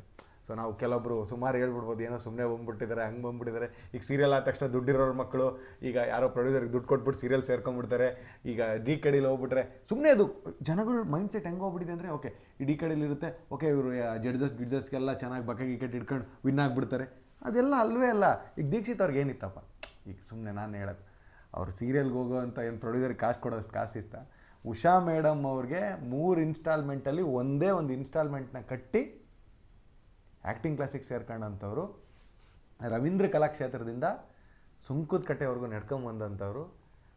ಒಂದು ಸರಿ ಹೋಗಿದ್ವಿ ದೀಕ್ಷಿತ್ ಅವ್ರ ಕಾಲೇಜ್ಗೆ, ಇಲ್ಲ ಯೂನಿವರ್ಸಿಟಿಲಿ ಲಾ ಕಾಲೇಜ್ ಇದೆ, ಯಾವಾಗಾರು ನೀವು ಒಂದು ಸರಿ ನೋಡಿದ್ರೆ ನಿಮಗೆ ಗೊತ್ತಾಗುತ್ತೆ. ಲಾ ಕಾಲೇಜ್ ಅಲ್ಲಿಂದ ವಿಘ್ನೇಶ್ವರ ನಗರಕ್ಕೆ ತುಂಬ ದೂರ, ಒನ್ ಟೈಮ್ ಟ್ರಾವೆಲ್ ಮಾಡ್ತಿದ್ದವರು ಇವತ್ತು ಇಂಡಿಯಾಸ್ ಮೋಸ್ಟ್ ಟಾಪ್ ಬ್ಯಾನರಲ್ಲಿ ಸಿನಿಮಾ ಮಾಡ್ತಿದ್ದಾರೆ. ಅದು ಒಂದು ಖುಷಿ. ಆಮೇಲೆ ಇನ್ನೊಂದು ಇಂಪಾರ್ಟೆಂಟ್ ವಿಷಯ ಇದು, ಯಾರು ಮೆನ್ಷನ್ ಮಾಡಿಲ್ಲ ಅನ್ಕೋತೀನಿ ಎಲ್ಲೋ, ಆಫ್ಟರ್ ಲಾಂಗ್ ಟೈಮು ಕನ್ನಡದಲ್ಲಿ ಸೌತ್ ಇಂಡಿಯನ್ ಎಲ್ಲ ಲ್ಯಾಂಗ್ವೇಜಲ್ಲಿ ಹೀರೋ ಆಗಿ ಮಾಡ್ತಿರೋ ಅಂಥ ಒಬ್ಬ ನಟ ಯಾರಾದರೂ ಇದ್ದಾರಂದರೆ ಅದು ದೀಕ್ಷಿತ್ ಅವ್ರು ಮಾತ್ರ. ಆಮೇಲೆ ಇನ್ನೊಂದು 1992 ವಿಷ್ಣು ಸಾರು ಮಲಯಾಳಮಲ್ಲಿ ಹೀರೋ ಆಗಿ ಮಾಡಿದರು, ಅಂದರೆ ನಮ್ಮ ಒಂದು ಕನ್ನಡದ ಹೀರೋ. ಆಫ್ಟರ್ ವಿಷ್ಣುವರ್ಧನ್ ಅವ್ರು ಬಿಟ್ಟರೆ ದೀಕ್ಷಿತ್ ಅವ್ರು ಮಾತ್ರ ಮಾಡಿರೋದು ಮಲಯಾಳಮಲ್ಲಿ. ಸೊ ಎಷ್ಟು ಖುಷಿ ಇದೆ ಆ ವಿಷಯ ಎಲ್ಲ ಕೇಳಿದ್ರೆ. ನಮಗೆ ನಿಮ್ಮ ಅಚೀವ್ಮೆಂಟು ಅಂದರೆ ನಿಮ್ಮ ಅಚೀವ್ಮೆಂಟ್ ಹೇಳೋಕ್ಕೆ ನಮಗೆ ಖುಷಿ ಇದೆ. ಸೊ ದೀಕ್ಷಿತ್ ನಮಗೆ ಅನ್ನೋನ್, ನನಗೆ ಯಾರಂತ ಗೊತ್ತಿಲ್ಲ. ಓಕೆ ಒಂದು ಸಿನಿಮಾ ಟೀಮಿಂದ ಪರಿಚಯ ಆದ್ವಿ, ಅದೆಲ್ಲ ಅನ್ನೋನ್ ಪರ್ಸನ್ ಆದ್ರೂ. ಬಟ್ ದೀಕ್ಷಿತ್ ಅವ್ರ ಬಗ್ಗೆ ಹೇಳ್ಬೇಕಂದ್ರೆ ನಮಗೆ ಖುಷಿ ಇದೆ, ಸಿಕ್ಕಾಪಟ್ಟೆ ಖುಷಿ ಆಗುತ್ತೆ. ಆ್ಯಸ್ ಲೈಕ್ ಬ್ರದರ್ ಥರನೇ ನೋಡ್ತಾ ಇರ್ತೀವಿ. ನಿಮ್ಮ ಅಚೀವ್ಮೆಂಟ್ ಸಿಕ್ಕಾಪಟ್ಟೆ ಅಂದರೆ ನಂಗೆ ಸಿಕ್ಕಾಪಟ್ಟೆ ಇಷ್ಟ. ಯಾಕಂದರೆ ದಿಯಾ ಸಿನಿಮಾದಲ್ಲಿ ರಕ್ಷಿತ್ ಶೆಟ್ಟಿ ಸರ್ ಒಂದು ಮಾತು ಹೇಳ್ತಾರೆ, ಈ ಸಿನಿಮಾ ಚೆನ್ನಾಗಿದೆ ಅಂದರೆ ನಾನು ದುಡ್ಡು ಕೊಡ್ತೀನಿ, ನೀವು ನೋಡ್ರಿ ಅಂತಾರೆ. ಓಕೆ ದಿಯಾ ಸಿನಿಮಾ ಆಗುತ್ತೆ, ದಿಯಾ ಸಿನಿಮಾದಲ್ಲಿ ನಿಮ್ದೊಂದು ಫೇಮ್ ದೀಕ್ಷಿತ್ ಅಂತ ಅಷ್ಟೇ. ಬಟ್ ಇಲ್ಲಿ ಹಾನೆಸ್ಟಾಗಿ ಹೇಳ್ತೀನಿ, ಅಂಥ ಫೇಮು ನಿಮಗೆ ಬರಲ್ಲ ಆಫ್ಟರ್ ದಿಯಾ. ಬಟ್ ನೇಮ್ ಬರುತ್ತೆ, ಫೇಮ್ ಬರುತ್ತೆ, ಬಟ್ ಅವಕಾಶಗಳಿಲ್ಲ. ಬಟ್ ಆದಮೇಲೆ ಬೇರೆ ಇಂಡಸ್ಟ್ರಿ ಅವ್ರು ಗುರುತಿಸ್ತಾರೆ ನಿಮ್ಮನ್ನು. ಅದಾದಮೇಲೆ ಒಂದು ದೊಡ್ಡ ಮಿರಾಕಲ್ ನಡೆಯುತ್ತೆ ನಿಮ್ಮ ಲೈಫಲ್ಲಿ, ದಸರಾ. ಅದು ಅಂದರೂ ನಾನೇ ಹೇಳ್ತೀನಿ, ನಿಮ್ಮ ಲೈಫಲ್ಲಿ ದೊಡ್ಡ ಮಿರಾಕಲ್ಲೇ ದಸರಾ. ಯಾಕಂದರೆ ನಾನು ಸುಮಾರು ಅಬ್ಸರ್ವ್ ಮಾಡಿದ್ದೀನಿ, ನಾನಿ ಅಂತ ಒಬ್ಬ ದೊಡ್ಡ ಸೂಪರ್ ಸ್ಟಾರ್, ಅವರು ತೆಲುಗಲ್ಲಿ ಒನ್ ಆಫ್ ದ ಸ್ಟಾರ್. ಅಂದರೆ ಯಾರು ಹೇಳ್ತಿರೋ, ಈಗ ನಾವು ಅಲ್ಲು ಅರ್ಜುನ್, NTR, ರಾಮ್ ಚರಣ್ ಹೇಳ್ತೀವೋ ಹಂಗೆ ನಾನಿ ಅವರು ಆ ಲಿಸ್ಟಲ್ಲಿ ಬರೋಂಥ ಒಬ್ಬ ಸ್ಟಾರ್. ಅವರ ಒಂದು ಸ್ಪೇಸ್ನ ಎತ್ತಿಟ್ಬಿಟ್ಟು ಒಬ್ಬ ಸಾಮಾನ್ಯ ಮಿಡ್ಲ್ ಕ್ಲಾಸ್ ಹುಡುಗ, ಇಲ್ಲಿ ರವೀಂದ್ರ ಕಲಾಕ್ಷೇತ್ರದಿಂದ ಸುಂಕುತ್ಗಟ್ಟೆ ವಿಘ್ನೇಶ್ವರ ನಗರವರೆಗೂ ನಡ್ಕೊಂಡು ಬಂದಿರೋಂಥ ಒಬ್ಬ ಹುಡುಗ ದೀಕ್ಷಿತ್ ಅನ್ನೋ ವ್ಯಕ್ತಿಗೆ ದೊಡ್ಡ ಸ್ಪೇಸ್ ಕೊಡಿಸ್ತಾರೆ ಅಲ್ಲಿ. ನಾನು ಅಂತೀವಿ, ದೀಕ್ಷಿತ್ ಅವ್ರಿಗೆ ಯಾವ ಇನ್ಫ್ಲೂಯೆನ್ಸ್ ಇತ್ತು? ದೀಕ್ಷಿತ್ ಅವ್ರ ಫ್ಯಾಮಿಲಿ ಏನಾದ್ರು ಸಿನಿಮಾ ಬ್ಯಾಕ್ಗ್ರೌಂಡಾ? ದೀಕ್ಷಿತ್ ಫ್ರೆಂಡ್ಸ್ ಏನಾದ್ರು ಸಿನಿಮಾ ಸೂಪರ್ ಸ್ಟಾರ್ಸಾ? ಅಥವಾ ದೀಕ್ಷಿತ್ ರಿಲೇಟಿವ್ಸ್ ಯಾರು ಅವರು ಏನೋ ದೊಡ್ಡ ಪೊಲಿಟಿಷಿಯನ್ಸಾ? ಯಾರೂ ಇಲ್ಲ. ಅವ್ರ ಕೆಲಸ ನೋಡಿ ಕೆಲಸ ಕರೆದಿತ್ತು. ಸೊ ಅಂಥ ದೊಡ್ಡ ಸೂಪರ್ ಸ್ಟಾರು ನಿಮಗೆ ಸ್ಪೇಸ್ ಕೊಡ್ತಾರೆ ದಸರಾಲಿ. ಬರೀ ಸ್ಪೇಸ್ ಅಷ್ಟೇ ಇಲ್ಲ, ಎಂಥ ಸ್ಪೇಸ್ ಅಂದರೆ ಅದು ಈ ಕೀಬೋರ್ಡಲ್ಲಿ ಇರುತ್ತಲ್ಲ ಸ್ಪೇಸ್, ಅದಕ್ಕಿಂತ ದೊಡ್ಡ ಸ್ಪೇಸ್ ಅದು. ಎಲ್ಲ ಇಂಟರ್ವ್ಯೂವಲ್ಲೂ ನಿಮ್ಮನ್ನು ಕೂರಿಸ್ಕೊತಾರೆ. ನಮಗೆ ಖುಷಿ ಏನಂದರೆ, ಆ್ಯಕ್ಚುಲಿ ತುಂಬ ಕನ್ನಡಿಗರು ದಸರಾ ನೋಡೋಕೆ ಒಂದು ರೀಸನ್ ಅಂದರೆ, ಅಲ್ಲಿ ನೋಡ್ತಿದ್ರೆ ನಮ್ಮತನ ನಮಗೆ ನೋಡ್ದಂಗೆ ಆಗ್ತಾಯಿದೆ. ನಮ್ಮ ಹುಡುಗಮ್ಮ ದೀಕ್ಷಿತ್ತು, ನಾನು ಆ್ಯಸ್ ಎ ಕ್ಯಾಶುವಲ್ ಆಡಿಯನ್, ನಮ್ಮ ಹುಡುಗಮ್ಮ ನೋಡು, ಯಾವುದೋ ಗೀರಿಯಲ್ ಮಾಡ್ಕೊಂಡು ಪಾಪ ಕಷ್ಟಪಡ್ತೀಯಾ ಅಂತ ಮಾಡಿದೆ, ಇವತ್ತು ನೋಡು ಎಂಥ ದೊಡ್ಡ ಸಿನಿಮಾದಲ್ಲಿ ಇವಾಗ. ಆ ಒಂದು ಖುಷಿ ನಮಗಾಯಿತು ಆ್ಯಸ್ ಎ ಆಡಿಯನ್ಸ್ ಆಗಿ, ನಿಮಗೆ ಗೊತ್ತಿರೋ ಒಬ್ಬ ಹುಡುಗರಾಗಿ. ಆ ಫೀಲ್ ನಿಮಗೆ ಹೆಂಗಾಯ್ತು ಆ ಟೈಮಲ್ಲಿ? ನನಗದು ನಂಬಕ್ಕೆ ಆಗಲಿಲ್ಲ ಫಸ್ಟ್ ಆಫ್ ಆಲು. ಅಂದರೆ ಏನಾಯ್ತದ ಎಕ್ಸಾಕ್ಟ್ಲಿ ಏನಾಯಿತು ಅಂದರೆ, ಮೀಟ್ ಕ್ಯೂಟ್ ಅಂತ ಒಂದು ಸಿನಿಮಾ ಮಾಡಿದ್ದೆ ನಾನಿ ಸರ್ ಪ್ರೊಡಕ್ಷನ್ ಅದಲ್ಲದೆ ಒಂದು ಸಿನಿಮಾ ಮಾಡಿದ್ದೆ. ನಾನಿ ಸರ್ ಅಕ್ಕ ದೀಪ್ತಿ ಗಂಟಾ ಮೇಡಮ್ ಡೈರೆಕ್ಟ್ ಮಾಡಿದ್ರು ಅದನ್ನು. ಅದಕ್ಕೆ ಫಸ್ಟ್ ಕಾಲ್ ಬಂದಿದ್ದು ನನಗೆ ವಿನಯ್ ಸರ್ ಕಡೆಯಿಂದ. ಸೊ ಕಾಲ್ ಬಂತು, ಹೋದೆ, ಆಡಿಷನ್ಸ್ ಕೊಟ್ಟೆ. ನಾನು ಇವತ್ತರೆಗೂ ಸೆಲೆಕ್ಟ್ ಆಗಿರೋ ಎಲ್ಲ ಪ್ರಾಜೆಕ್ಟು ಇನ್ಕ್ಲೂಡಿಂಗ್ KTM ಆಡಿಷನಲ್ಲಿ ನಾನು ಸೆಲೆಕ್ಟ್ ಆಗಿದ್ದು. KTM ಕೂಡ ನಾನು ಆಡಿಷನ್ ಕೊಟ್ಟಿದ್ದೀನಿ. ಸೊ ಕರೆದ್ರು, ಮೀಟ್ ಕ್ಯೂಟ್ಗೆ ಹೋದೆ. ಆ್ಯಂಥಾಲಜಿ ಸಿನಿಮಾ, ಒಂದು ಕಥೆಯಲ್ಲಿ ಈ ಥರ ನೀನು ಲೀಡಾಗಿ ಬರ್ತೀಯ. Akanksha Singh is the female lead, Rohini madam ಇದ್ದಾರೆ, ಎಲ್ಲ ದೊಡ್ಡ ದೊಡ್ಡ ಆರ್ಟಿಸ್ಟ್ಗಳು. ಸೊ ನಿನ್ನೊಂದು ಪಾತ್ರ ಈ ಥರ ಇದೆ, ಮಾಡ್ತೀನಿ ಸರ್ ಅಂದರೆ. ಮತ್ತು ಸರ್ವೈವಲ್, ಯಾಕಂದರೆ ಸೀರಿಯಲ್ ಬಿಟ್ಟು ಮುಗಿಸಿ ಸಿನಿಮಾಗೆ ಹೋಗಿದ್ದೆ. ಅದೊಂದಿಷ್ಟು ಕಥೆ ಇದೆ ಬ್ಯಾಕ್ಗ್ರೌಂಡಲ್ಲಿ. ಸೊ ಅದೆಲ್ಲ ಕೀಪಿಂಗ್ ಇಟ್ ಅಸೈಡ್ ಮಾಡ್ತೀನಿ ಅಂತೇಳಿ ಮಾಡೋಕ್ಕೆ ಶುರು ಮಾಡಿದ್ವಿ. ಒಂದು 6 ದಿನ ಶೂಟಿಂಗ್ ಇತ್ತು. 6 ದಿನ ಶೂಟಿಂಗ್ ಇದ್ದಾಗ ನಾವು ಎಲ್ಲ ಶೂಟ್ ಮಾಡ್ತಾ 5 ದಿನಕ್ಕೆ ಮುಗಿಸ್ಕೊಟ್ವಿ. 5 ದಿನಕ್ಕೆ ಮುಗಿಸ್ಕೊಟ್ರೆ the whole team was very happy. ಸಖತ್ ಖುಷಿಪಟ್ಟರು. ಆಮೇಲೆ ಕೆಲಸ ಚೆನ್ನಾಗಿ ಆಯಿತು. ಕ್ಲೈಮ್ಯಾಕ್ಸ್ ಬ್ಲಾಕಲ್ಲಿ ನನಗೆ ಜಾಸ್ತಿ ಪೇಜ್ಗಟ್ಟಲೆ ಡೈಲಾಗ್ ಇದ್ದಿದ್ದು. ಸೊ ಹೋಗಿ ಒಂದು ಡೈರೆಕ್ಟರ್ಸ್ ಡಿಸ್ಕಸ್ ಮಾಡಿದ್ರು, ದೀಪ್ತಿ ಮೇಡಮ್ ಮತ್ತು ಅವ್ರಿಗೆ ಹೇಗೆ ಬೇಕು ಅಂತ ಕೇಳಿಕೊಂಡು ಬಂದ್ವಿ. ಪಟ ಅಂತ ಮುಗೀತು. ಎಲ್ಲ ಖುಷಿಪಟ್ಟರು. ಹೋದ್ವಿ, ಡಬ್ಬಿಂಗ್ ಮುಗಿಸ್ದೆ. ಡಬ್ಬಿಂಗ್ ಎಲ್ಲ ಮುಗಿಸಿದ್ಮೇಲೆ ದೀಪ್ತಿ ಮೇಡಮ್ ನಾನಿ ಸರ್ ಬಗ್ಗೆ ಹೇಳಿದ್ದಾರೆ, ನಾನಿ ಸರ್ಗೆ ಹೇಳಿದ್ದಾರೆ ನನ್ನ ಬಗ್ಗೆ, ಅಂದರೆ ಹಿಂಗಿದ್ದಾನೆ, ಪರ್ಫಾರ್ಮ್ ಮಾಡ್ತಾನೆ ಅಂತ. ನಾನಿ ಸರ್ ಮೀಟ್ ಕ್ಯೂಟ್ ನೋಡಿದಾಗಲೂ ನನ್ನ ಪರ್ಫಾರ್ಮೆನ್ಸ್ ಅವ್ರಿಗೆ ತುಂಬ ಇಷ್ಟ ಆಗಿತ್ತು, ಚೆನ್ನಾಗಿ ಮಾಡ್ತಾನೆ ಅಂತ. ಸೊ ದಸರಾದಲ್ಲಿ ಇನ್ನೊಬ್ರು ಕಲಾವಿದರು ಮಾಡಬೇಕಾಗಿತ್ತು. ಆ್ಯಕ್ಚುಲಿ ನನ್ನ ಪಾತ್ರನ ಇನ್ನೊಂದು ದೊಡ್ಡ ಕಲಾವಿದರು ಮಾಡಬೇಕಾಗಿತ್ತು. ಅವ್ರದ್ದು ಡೇಟ್ ಕ್ಲಾಶ್ ಆಗ್ತಾಯಿತ್ತು ಈ ಡೇಟ್ಗೆ. ಆ್ಯಂಡ್ ಇನ್ನೊಂದು ಮಜಾ ಏನಾಗಿತ್ತು ಅಂತಂದರೆ, ನಾನು ಈ ವೆಯ್ಟಿಂಗ್ ಪೀರಿಯಡ್ ಇತ್ತಲ್ಲ, ದಿಯಾ ಆದ ನಂತರ ಒಂದು ವೆಯ್ಟಿಂಗ್ ಪೀರಿಯಡ್ ಇತ್ತು. ಆ ವೆಯ್ಟಿಂಗ್ ಪೀರಿಯಡಲ್ಲಿ ನಾನು ಒಂದು ಸಿನಿಮಾ ಮಾಡಬೇಕಿತ್ತು ಅಂದರೆ ಮಾತುಕತೆ ಆಗಿತ್ತು. ಅದು ಇದೇ SLVC ಪ್ರೊಡಕ್ಷನ್ಸ್ಗೆ. ಅಷ್ಟು ನಾನು ಒಂದು 2 ಸಿಕ್ಸ್ ತೆಲುಗು ಸಿನಿಮಾ ಮಾಡಿದ್ದೆ. ಇದೇ SLVC ಪ್ರೊಡಕ್ಷನ್ಸ್ಗೆ ಒಂದು ಸಿನಿಮಾ ಮಾಡಬೇಕಾಗಿತ್ತು. ಸೊ ಅವಾಗೇನಾಯಿತು, ಪ್ರೊಡಕ್ಷನ್ ಅವ್ರು ಏನಂದರು, ಇಲ್ಲ ನಾನಿ ಸರ್ ಒಂದು ಸಿನಿಮಾ ಮಾಡ್ತಾಯಿದ್ದೀವಿ, ಸೊ ಅದಕ್ಕೆ ಈ ಸಿನಿಮಾ ಟೇಕ್ ಆಫ್ ಮಾಡೋಕ್ಕಾಗಲ್ಲ ಅಂತ ನನ್ನ 2 ತಿಂಗಳು ಆದಮೇಲೆ ಅದನ್ನು ಡ್ರಾಪ್ ಮಾಡಿಬಿಟ್ಟಿದ್ರು ಆ ಪ್ರಾಜೆಕ್ಟ್ನ. ಅದಾಗಿ ಕರೆಕ್ಟಾಗಿ 1 ವರ್ಷ, ಆಲ್ಮೋಸ್ಟ್ 1 ವರ್ಷ ಅದಾದಮೇಲೆ ನಾನಿ ಸರ್ ಪ್ರಾಜೆಕ್ಟ್ ಅವ್ರು ಯಾವ್ದು ಮಾಡ್ತಿದ್ರು ಅದು ಇದೆ, ದಸರಾನೇ. ಹಾಂ, ಏನು ಮಿರಾಕಲ್ ಅಲ್ವಾ? ಯಾಕಂದರೆ ಅವರು ಶ್ಯಾಮ್ ಸಿಂಗರಾಯ್ ಆದಮೇಲೆ ದಸರಾ ಮಾಡಬೇಕಿತ್ತಂತೆ. ಅಂತೆ ನನಗೆ ಗೊತ್ತಿರುವ ಕತೆ. ಅವರು ಅಂಟೆ ಸುಂದರಾನಿಕ್ಕಿ ಆದಮೇಲೆ ಮಾಡೋಣ ದಸರಾನ, ಅಂಟೆ ಸುಂದರಾನಿಕ್ಕಿನ ಆದಮೇಲೆ ದಸರಾ ಮಾಡೋಣ. ಶ್ಯಾಮ್ ಸಿಂಗರಾಯ್ ಥರದ್ದೇ ಮಾಸ್ ಥರನೇ ಆಗ್ಬಿಡುತ್ತೆ ಬ್ಯಾಕ್ ಟು ಬ್ಯಾಕ್. ಅಂಟೆ ಸುಂದರಾನಿಕ್ಕಿ ಮಾಡಿ ಆಮೇಲೆ ದಸರಾ ಮಾಡೋಣ ಅಂತ ಹೇಳಿದರು. ಸೊ ಆ ಅಂಟೆ ಸುಂದರಾನಿಕ್ಕಿ ಪೀರಿಯಡ್ ನನಗೆ ಇಲ್ಲಿ ವೆಯ್ಟಿಂಗ್ ಪೀರಿಯಡ್ ಆಯಿತು. ಓಕೆ. ಸೊ ದಸರಾ ಮತ್ತೆ ನನಗೆ ಬಂತು. ಅಂದರೆ ಎಂಥ ವಿಚಿತ್ರ ಅಂದರೆ, ದಸರಾ ಇನ್ಸ್ಟಾಗ್ರಾಮಲ್ಲಿ ನೋಡಿದ್ದೆ, ನಾನಿ ಸರ್ ನಾನಿ ಸರ್ದು ಹೊಸ ಸಿನಿಮಾ ಮಾಡ್ತಿದ್ದಾರೆ ಅಂದ್ಬಿಟ್ಟು ಸುಮ್ಮನೆ ಹಿಂಗೆ ಮುಂದಕ್ಕೆ ಹೋಗಿದ್ದೆ. ಮುಹೂರ್ತ ಆಗಿತ್ತು. ಮುಹೂರ್ತ ಆಗಬೇಕಾದ್ರೂ ನಾನು ಇರಲಿಲ್ಲ ಇನ್ನು ಆ ಸಿನಿಮಾದಲ್ಲಿ. ಸೊ ಫೋನ್ ಬಂತು ವಿನಯ್ ಸರಿಂದ, ಹಿಂಗೆ ಒಂದು ಆರ್ಟಿಸ್ಟ್ ಡೇಟ್ ಕ್ಲಾಶ್ ಆಗ್ತಾಯಿದೆ, ನಿಮ್ಮ ಡೇಟ್ಸ್ ಹೇಗಿದೆ ಸರ್? ಫ್ರೀ ಇದೀನಿ ಸರ್, ಹೇಳಿ ಸರ್ ಅಂತ. ಬ್ಲಿಂಕ್ ಶೂಟ್ ಮಾಡ್ತಾಯಿದ್ವಿ ಇಲ್ಲಿ. ಬ್ಲಿಂಕ್ ಕೊನೆ ಹಂತದ ಶೂಟಿಂಗಲ್ಲಿ. ಅದು ಇನ್ನೊಂದು ಕತೆ, ಬ್ಲಿಂಕದೇ ಒಂದು ಕತೆ ಅದು. ಸೊ ಆವಾಗ ಸರಿ KTM ಮುಗಿಸಿದ್ದೆ. ಆಲ್ಮೋಸ್ಟ್ KTM ಕೊನೆ ಹಂತದ ಶೂಟಿಂಗಲ್ಲಿತ್ತು. ಸರ್ ಹಿಂಗೆ ಇಲ್ಲ ಫ್ರೀ ಇದ್ದೀನಿ ಸರ್ ಹೇಳಿ ಏನು ಕ್ಲಾಸಲ್ಲಿದ್ದೆ ಕ್ಲಾಸ್ ಮಾಡ್ತಾಯಿದ್ದೆ ಇನ್ಸ್ಟಿಟ್ಯೂಟಲ್ಲಿ ಪಾಠ ಮಾಡ್ತಾಯಿದ್ದೆ. ಸರಿ ನಾನು ದೀಕ್ಷಿತ್ ನೀನು ಫ್ರೀ ಇಟ್ಕೊಂಡು ನಾನು ಹೇಳ್ತೀನಿ ನಿಮಗೆ ಅಂದ್ಬಿಟ್ಟು 2 ದಿನ ಬಿಟ್ಟು ಫೋನ್ ಮಾಡ್ತೀನಿ ಅಂತ ಹೇಳಿ ವಿನಯ್ ಸರ್ ಕಟ್ ಮಾಡಿದ್ರು. ಮತ್ತೆ ಒಂದು 2 ದಿನ ಬಿಟ್ಟು ಫೋನ್ ಮಾಡಿದ್ರು, ನೀನು ಲುಕ್ಗಳದೆಲ್ಲ ಫೋಟೋ ಕಳಿಸು ಅಂತ. ಲುಕ್ಗಳದೆಲ್ಲ ಫೋಟೋ ಕಳಿಸ್ದೆ.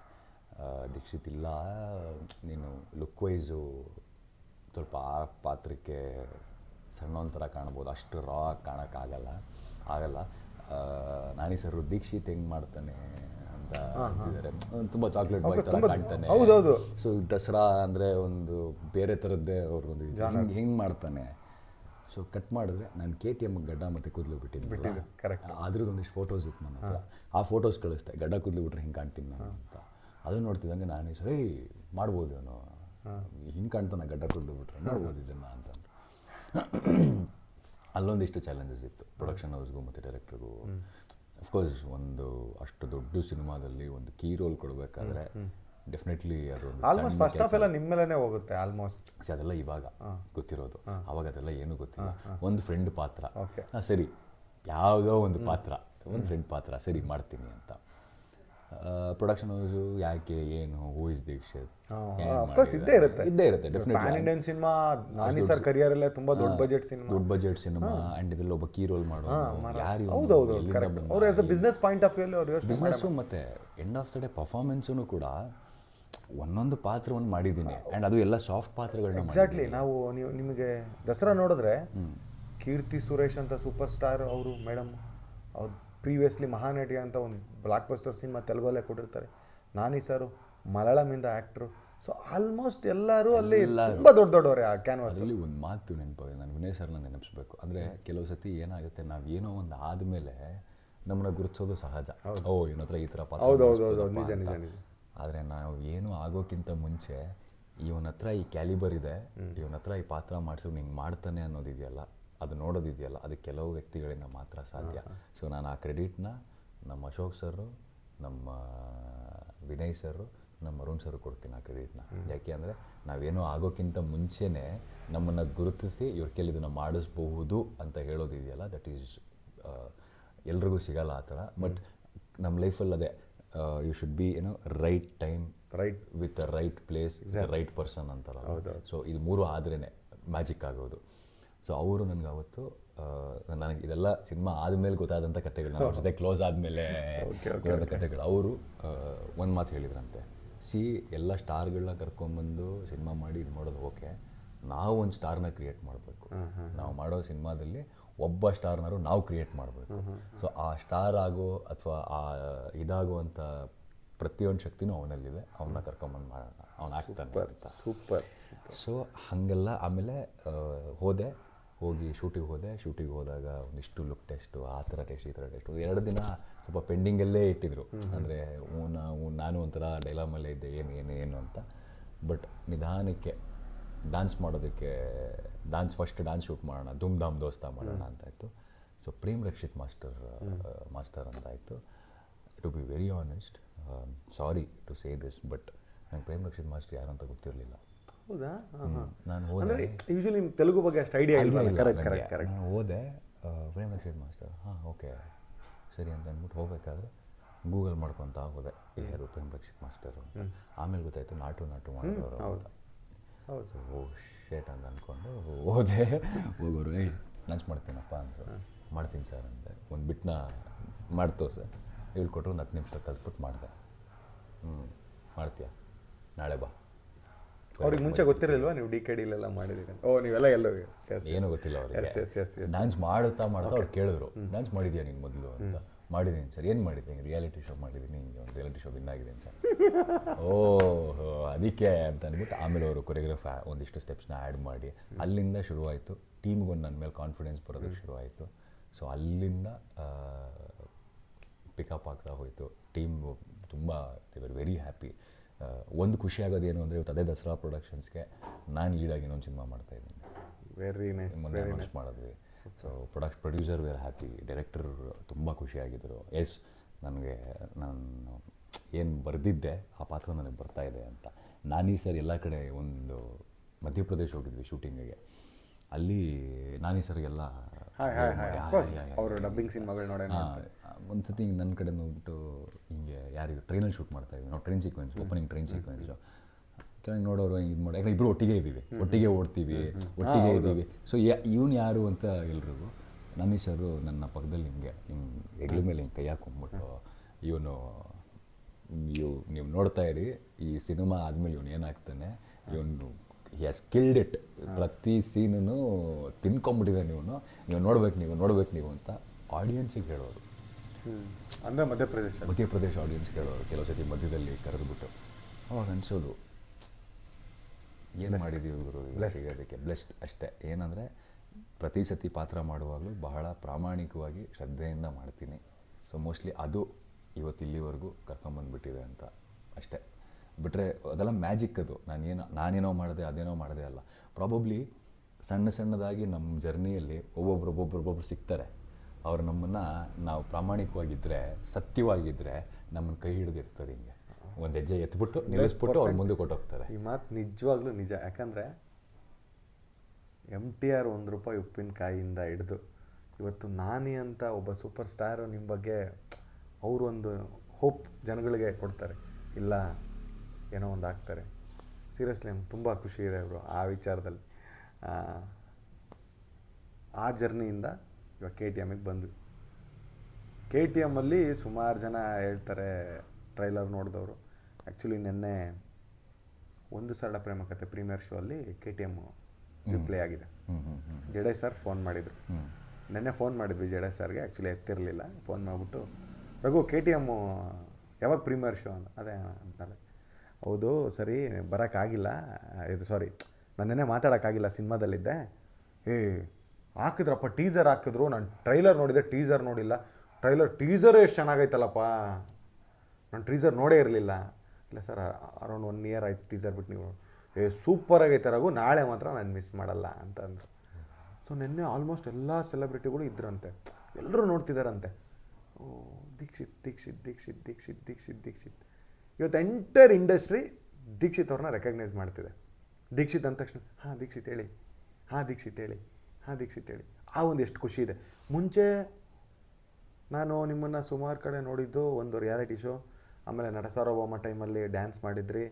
ಆಮೇಲೆ ಅವಾಗ ನಾಗಿಣಿ ಸೀರಿಯಲ್ಲು. ಅಫ್ಕೋರ್ಸ್ ನಾವು ಯಾವುದೋ ಒಂದು 2 ವರ್ಷದಿಂದ ಯಾವುದೋ ಒಂದು ಇದಕ್ಕೆ ಹೋಗಿದ್ವಿ, ನಿಮಗೆ ನೆನಪಿದೇನೋ ಇಲ್ಲ, ಒಂದು ಬೈಕ್ ರ್ಯಾಲಿಗೆ ಹೋದಾಗ ಅಲ್ಲಿ ಆಶ್ರಮದಲ್ಲಿ ಒಬ್ಬ ಆಶ್ರಮದವ್ರು ಅವರು ಅವರು ಅಮ್ಮನ ಹೆಸರು ಏನಾಗಿದೆ ತುಂಬ ಫೇಮಸ್ ಅವರು ನಿಮ್ಮ ಅರ್ಜುನ್ ಸಮಥಿಂಗ್ ಅರ್ಜುನ್ ನಾನು ಅರ್ಜುನ್ ಅಲ್ಲ ದೀಕ್ಷಿತ್, ಇವ್ರೇನು ಅರ್ಜುನ್ ಅಂತಿದ್ದಾರೆ. ಆಮೇಲೆ ನಾಗಿಣಿ ಸೀರಿಯಲ್ ಅರ್ಜುನ, ಅವ್ರ ಅಮ್ಮ ಅರ್ಜುನ್ ಬಂದಿದ್ದಾರೆ. ನಾನು ಅರ್ಜುನ್ ಬಂದಾರಪ್ಪ ಇಲ್ಲಿ ಅಂತ. ಓಕೆ, ಅಲ್ಲಿಂದ ಅಲ್ಲೂ ಗೊತ್ತಾಯಿತು. ಬಟ್ ಇವತ್ತು ಎಂಟೈರ್ ಇಂಡಸ್ಟ್ರಿ ನಿಮ್ಮ ಸಪೋರ್ಟಿಗೆ ನಿಂತಿದೆ ಅಂತ ಅಂದರೆ ತಪ್ಪಾಗಲ್ಲ. ಯಾಕಂದರೆ ಟೀಸರ್ನ ಎಷ್ಟು ಜನ ಸೆಲೆಬ್ರಿಟೀಸು ರಿಲೀಸ್ ಮಾಡಿದರು. ಅಂದರೆ ಎಲ್ಲ ನಿಮ್ಮ ಫ್ರೆಂಡ್ಸೇ, ನಿಮ್ಮ ಸ್ನೇಹಿತರೆ, ಅದು ಒಂದು. ಆಮೇಲೆ KTM ಟ್ರೈಲರ್ನ ಹಾನೆಸ್ಟ್ಲಿ ಹೇಳ್ತೀನಿ, ನಾನು ನೋಡಿದ ಮಟ್ಟಿಗೆ ಕನ್ನಡದಲ್ಲಿ ಅದು ಹೊಸಬ್ರು. ಓಕೆ, ಸ್ಟಾರು ಸೂಪರ್ ಸ್ಟಾರ್ ಸೈಡಿಗೆ ಇಟ್ಕೋಣ, ಒಬ್ಬ ಹೊಸ ಹುಡುಗ ದೀಕ್ಷಿತ್ ಶೆಟ್ಟಿ ಅನ್ನೋ ಒಬ್ಬ ಹೊಸ ಟ್ಯಾಲೆಂಟ್ಗೆ ನ್ಯಾಷನಲ್ ಕ್ರಶ್ಶು. ಇವತ್ತೇನು ಎಂಟೈರ್ ಪ್ಯಾನ್ ಇಂಡಿಯಾ ಸೌಂಡ್ ಮಾಡಿದಂಥ 2 ಸಿನಿಮಾ ಹೀರೋಯಿನ್ ಅವರು, ಒಂದು ಆ್ಯನಿಮಲ್, ಒಂದು ಪುಷ್ಪ. ಆಮೇಲೆ ಗೊತ್ತು ರಶ್ಮಿಕಾ ಮಂದಣ್ಣ ಅವ್ರು ಯಾರು ಅಂತ ಎಂಟೈರ್ ಇಂಡಿಯಾಗೆ ಗೊತ್ತು ಅಂತ. ರಶ್ಮಿಕಾ ಮಂದಣ್ಣ ಅವರು ಸ್ಟೋರಿ ಹಾಕ್ಬಿಟ್ಟು ಮೆಸೇಜ್ ಮಾಡ್ತಾರೆ, ನಿಮಗೆ ತುಂಬ ಚೆನ್ನಾಗಿದೆ ಟ್ರೈಲರು, ನಾನೇ ಎಕ್ಸೈಟ್ ಆಗಿದ್ದೀನಿ, ನನಗೆ ತುಂಬ ಖುಷಿ ಆಯಿತು ಅಂತಾರೆ. ಕೀರ್ತಿ ಸುರೇಶ್ ಅವರು ಸೌತ್ ಇಂಡಿಯನ್ ತುಂಬ ದೊಡ್ಡ ಸ್ಟಾರು ಅವರು. ದೀಕ್ಷಿತ್ ಅವರೇ ದಯವಿಟ್ಟು ನನಗೆ ಅರ್ಥ ಆಗ್ತಿಲ್ಲ, ಸಬ್ಟೈಟ್ಲ್ ಇದ್ರೆ ಕಳಿಸಿ, ಇದನ್ನು ನೋಡಿ ಅಂತ ಅಷ್ಟಿಷ್ಟ ಆಗ್ತದೆ. ನಾನಿ ಸರ್ ಬ್ಯುಸಿ ಇದ್ರೂ ಅವರಿಗೆ, ಅವ್ರು ಶೂಟಿಂಗಲ್ಲಿ ಬ್ಯುಸಿ ಇದ್ರೂ ಅವ್ರು ಹಾಕ್ತಾರೆ. ಎಲ್ಲದಕ್ಕಿಂತ ಹೆಚ್ಚಾಗಿ ನಮ್ಮ pan Indian sensation Rishab sir, ಅವರು ಆ್ಯಕ್ಚುಲಿ ನಿಮ್ಮೂರ ಕಡೆಯವರು, ಕುಂದಾಪುರ ಸ್ಟೈಲಲ್ಲೇ ನಿಮ್ಮ ಹತ್ರ ಮಾತಾಡ್ಬಿಟ್ಟು ತುಂಬ ಚೆನ್ನಾಗಿದೆ ಸಖತ್ತಾಗಿದೆ, ನೀವು ತುಂಬ ಏನೋ ಇಂಟ್ರೆಸ್ಟಿಂಗ್ ಆಗಿದೆ ಅಂತ ಅವ್ರು ಹೇಳ್ತಾರೆ. ರಚಿತಾರಾಮ್ ಮೇಡಮ್ ಹೇಳ್ತಾರೆ. ಆಮೇಲೆ ರಾಹುಲ್ ಸರ್ ಇದ್ದಾರೆ, ಅವ್ರು ಹೇಳ್ತಾರೆ. ಮತ್ತು ಮಲಯಾಳಮಲ್ಲಿ ಅವರು ಅವ್ರು ಹೇಳ್ತಾರೆ. ಎಷ್ಟು ಖುಷಿ ಇದೆ, ಇಂಥ ದೊಡ್ಡ ಸೂಪರ್ ಸ್ಟಾರ್ಸ್ಗಳೆಲ್ಲ ನಿಮಗೆ ತುಂಬ ಇಷ್ಟಪಟ್ಬಿಟ್ಟು. ಆಮೇಲೆ ಎಲ್ಲದಕ್ಕಿಂತ ಹೆಚ್ಚಾಗಿ ಅಲ್ಲು ಅರವಿಂದ್ ಸಾರು, ಎಷ್ಟು ಸಖತ್ತಾಗಿ ಕಾಣ್ತಿದೆಯಲ್ಲಪ್ಪ ನೀನು ಅಂತ. ಈಗ ಅಲ್ಲು ಅರವಿಂದ್ ಸಾರ್ ಅಂದರೆ ಅಫ್ಕೋರ್ಸ್ ಇಂಡಿಯಾಸ್ ಒಂದು ದೊಡ್ಡ ಸೂಪರ್ ಸ್ಟಾರ್ ಅವ್ರ ಅಪ್ಪ, ಅದೆಲ್ಲಕ್ಕಿಂತ ಹೆಚ್ಚಾಗಿ ದೊಡ್ಡ ಪ್ರೊಡ್ಯೂಸರ್. ಈಗ ನಮ್ಮ ಚಿರಂಜೀವಿ ಸರ್ ಆಲ್ಮೋಸ್ಟ್ ಸಿನಿಮಾ ಯಾರು ಜಾಸ್ತಿ ಮಾಡಿದ್ರೆ ಅಂದ್ರೆ ಗೀತಾ ಆರ್ಟ್ಸ್ ಮಾತ್ರ, ಅಲ್ಲು ಅರವಿಂದ್ ಸರ್ ಮಾತ್ರ.